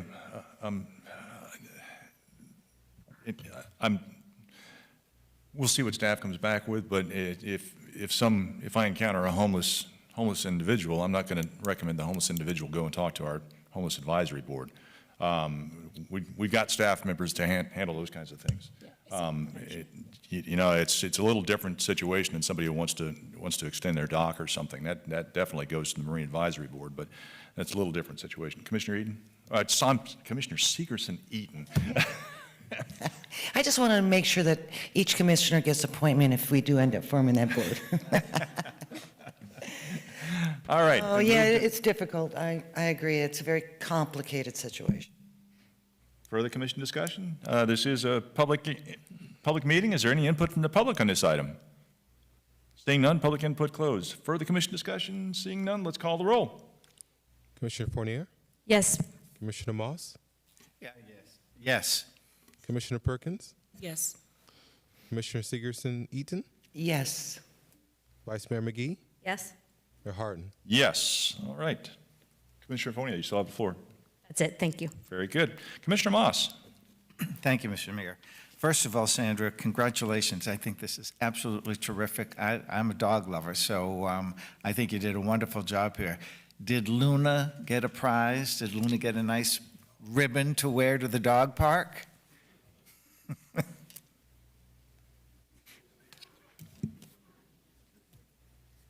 I forgot to mention, Luna's owner got a one-year membership to the city's Canine Corner Dog Park. Perfect. Wow. Perfect. But what about Luna? Yeah, what about Luna? A can of dog food? I mean, well, good. I mean, it really is a terrific idea, and I think that I would encourage you to do it again, and I'd also encourage you to do it for cats, because there's nothing that gets people involved more than their pets. So, hats off, kudos to you.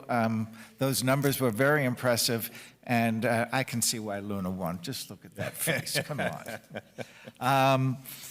I want to thank the developers of the proposed Oaks Clubhouse project in Palm I assisted them in having a community forum about it. It was very well attended, about 250 people, perhaps more. They did, I think, a very good job of explaining to the community what it is they want to do. They took into consideration the different comments that people made. They said they're going to go back and fine-tune some aspects of their proposal and come back to the community again. So it was a good exercise, I think, in communication between a developer that wants to make some changes, and we all know that people hate changes, but it was necessary, it was good, and I think it was a good conversation. Also, I wanted to thank Anthony Culp, who sponsors the LGBTQ social at the Isle Casino. He gets well over 200, sometimes 300 people. The casino closes Faraday's restaurant on the second floor, provides the group with a limited list of hors d'oeuvres at a discounted price. There's a piano player. Drinks are at half price, and it's a tremendous opportunity for people in, well, all over the city to come to it. Very, very well done. Food was good. Drinks are good. They're not cheap drinks like some restaurants give you. So congratulations to Anthony. He's now done it 3 months in a row, and if anybody's out there listening and you're so inclined, I would encourage you to come. I have I'm hoping tomorrow or this week, nailed down a date with Senators Pizzo and Polsky about coming to Palm Air to have a town hall meeting about both the requirement to fully fund reserves for condominiums and also the insurance crisis. It's really taking a toll on a lot of people. And I have something written down here. And two things. For those of you who live in District 5 or even are interested in what's going on, there are 2 pages on Facebook that I would encourage you to look at. One is called Palm Air Community, and the other one is called Palm Air Social. The Palm Air Social, I know, has over 2,000 people who are members of that page and look at it regularly. And it's really a very good, I've learned it's a very good way to communicate with the community through those 2 Facebook pages. So that's it for me. Congratulations to Luna, and enjoy the rest of the week. Very good. Thank you, Commissioner. Commissioner Perkins. Thank you, Mayor. Excuse me, I only have 2 items, and they are both for our very best city manager. We have the, I think when I was first elected, I fought very hard to open the Blanche Ely Museum, and it is partially opened. And in 2001, let me just go back. A lot of people have been complaining they're not visiting the museum because of lack of parking. So what we did as a city, we purchased the house behind it to tear that house down and to build a parking lot. Well, we purchased that house in January 2001. And there is no parking lot. The house is still standing, there's no movement. I do understand the city manager and I were back and forward with the engineer this and emails and emails and emails, and still there's no movement.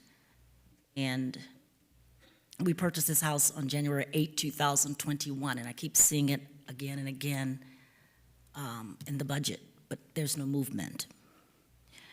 So I'm referring it to you, Mr. City Manager, because the community is asking me what's going on with it. The second thing is the mini park or the soft park at 412 or 420 Northwest 6th Street, next to, I would say, east of Akel. So when I was elected, there was an apartment building there, and of course, we tore that building down because of drug activity and all kind of things going on there. And the intention was to put a soft park or mini park there, which is east of Akel. And we purchased that land in March of 2022. No movement, no activity, nothing. So I would like for the city manager to try to move a little bit faster or have staff work on this at a more steadily pace to see if we can get one or two of these at least started or done or something. I would really appreciate it. I know we've been going back and forward with emails, and I don't know what it's going to take. I do know that the pandemic slowed down a lot of things, then.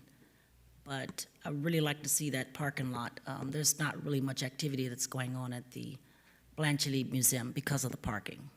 So I wasn't putting a lot of pressure on Culture Arts to do anything there, but I was waiting on the parking lot, and I've been waiting since 2001.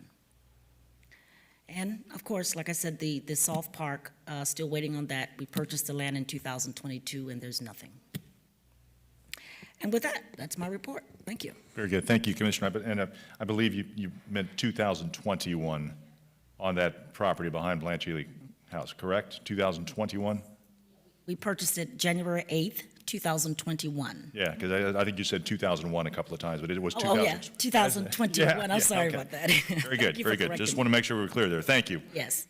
All right, Commissioner Segerson-Eaton.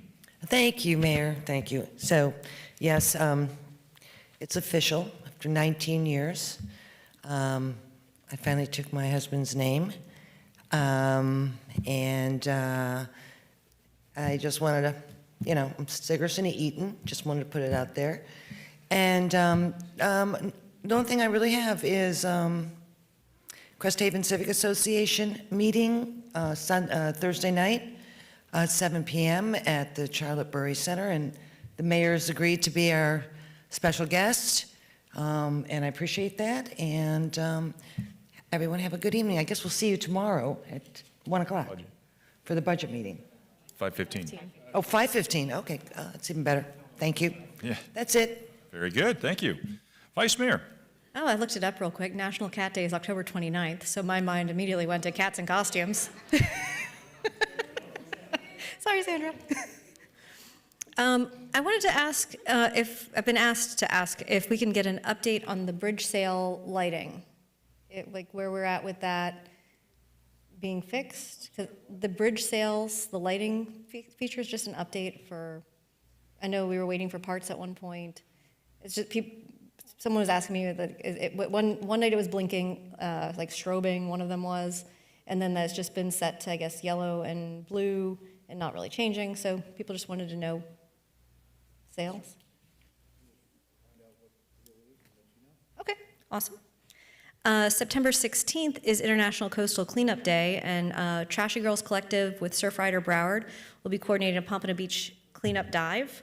And you can check out their Facebook pages for more information. They're going to be, pulling out. It's amazing when we did the Lady Luck dive, just how much fishing line and monofilament and hooks and stuff there, and then also like beer cans and things that are just down there.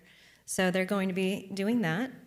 And then just, again, looking forward to seeing you guys all here tomorrow at 5:15. And public, if you want to come out, we'll be here and come see what we do with the budget.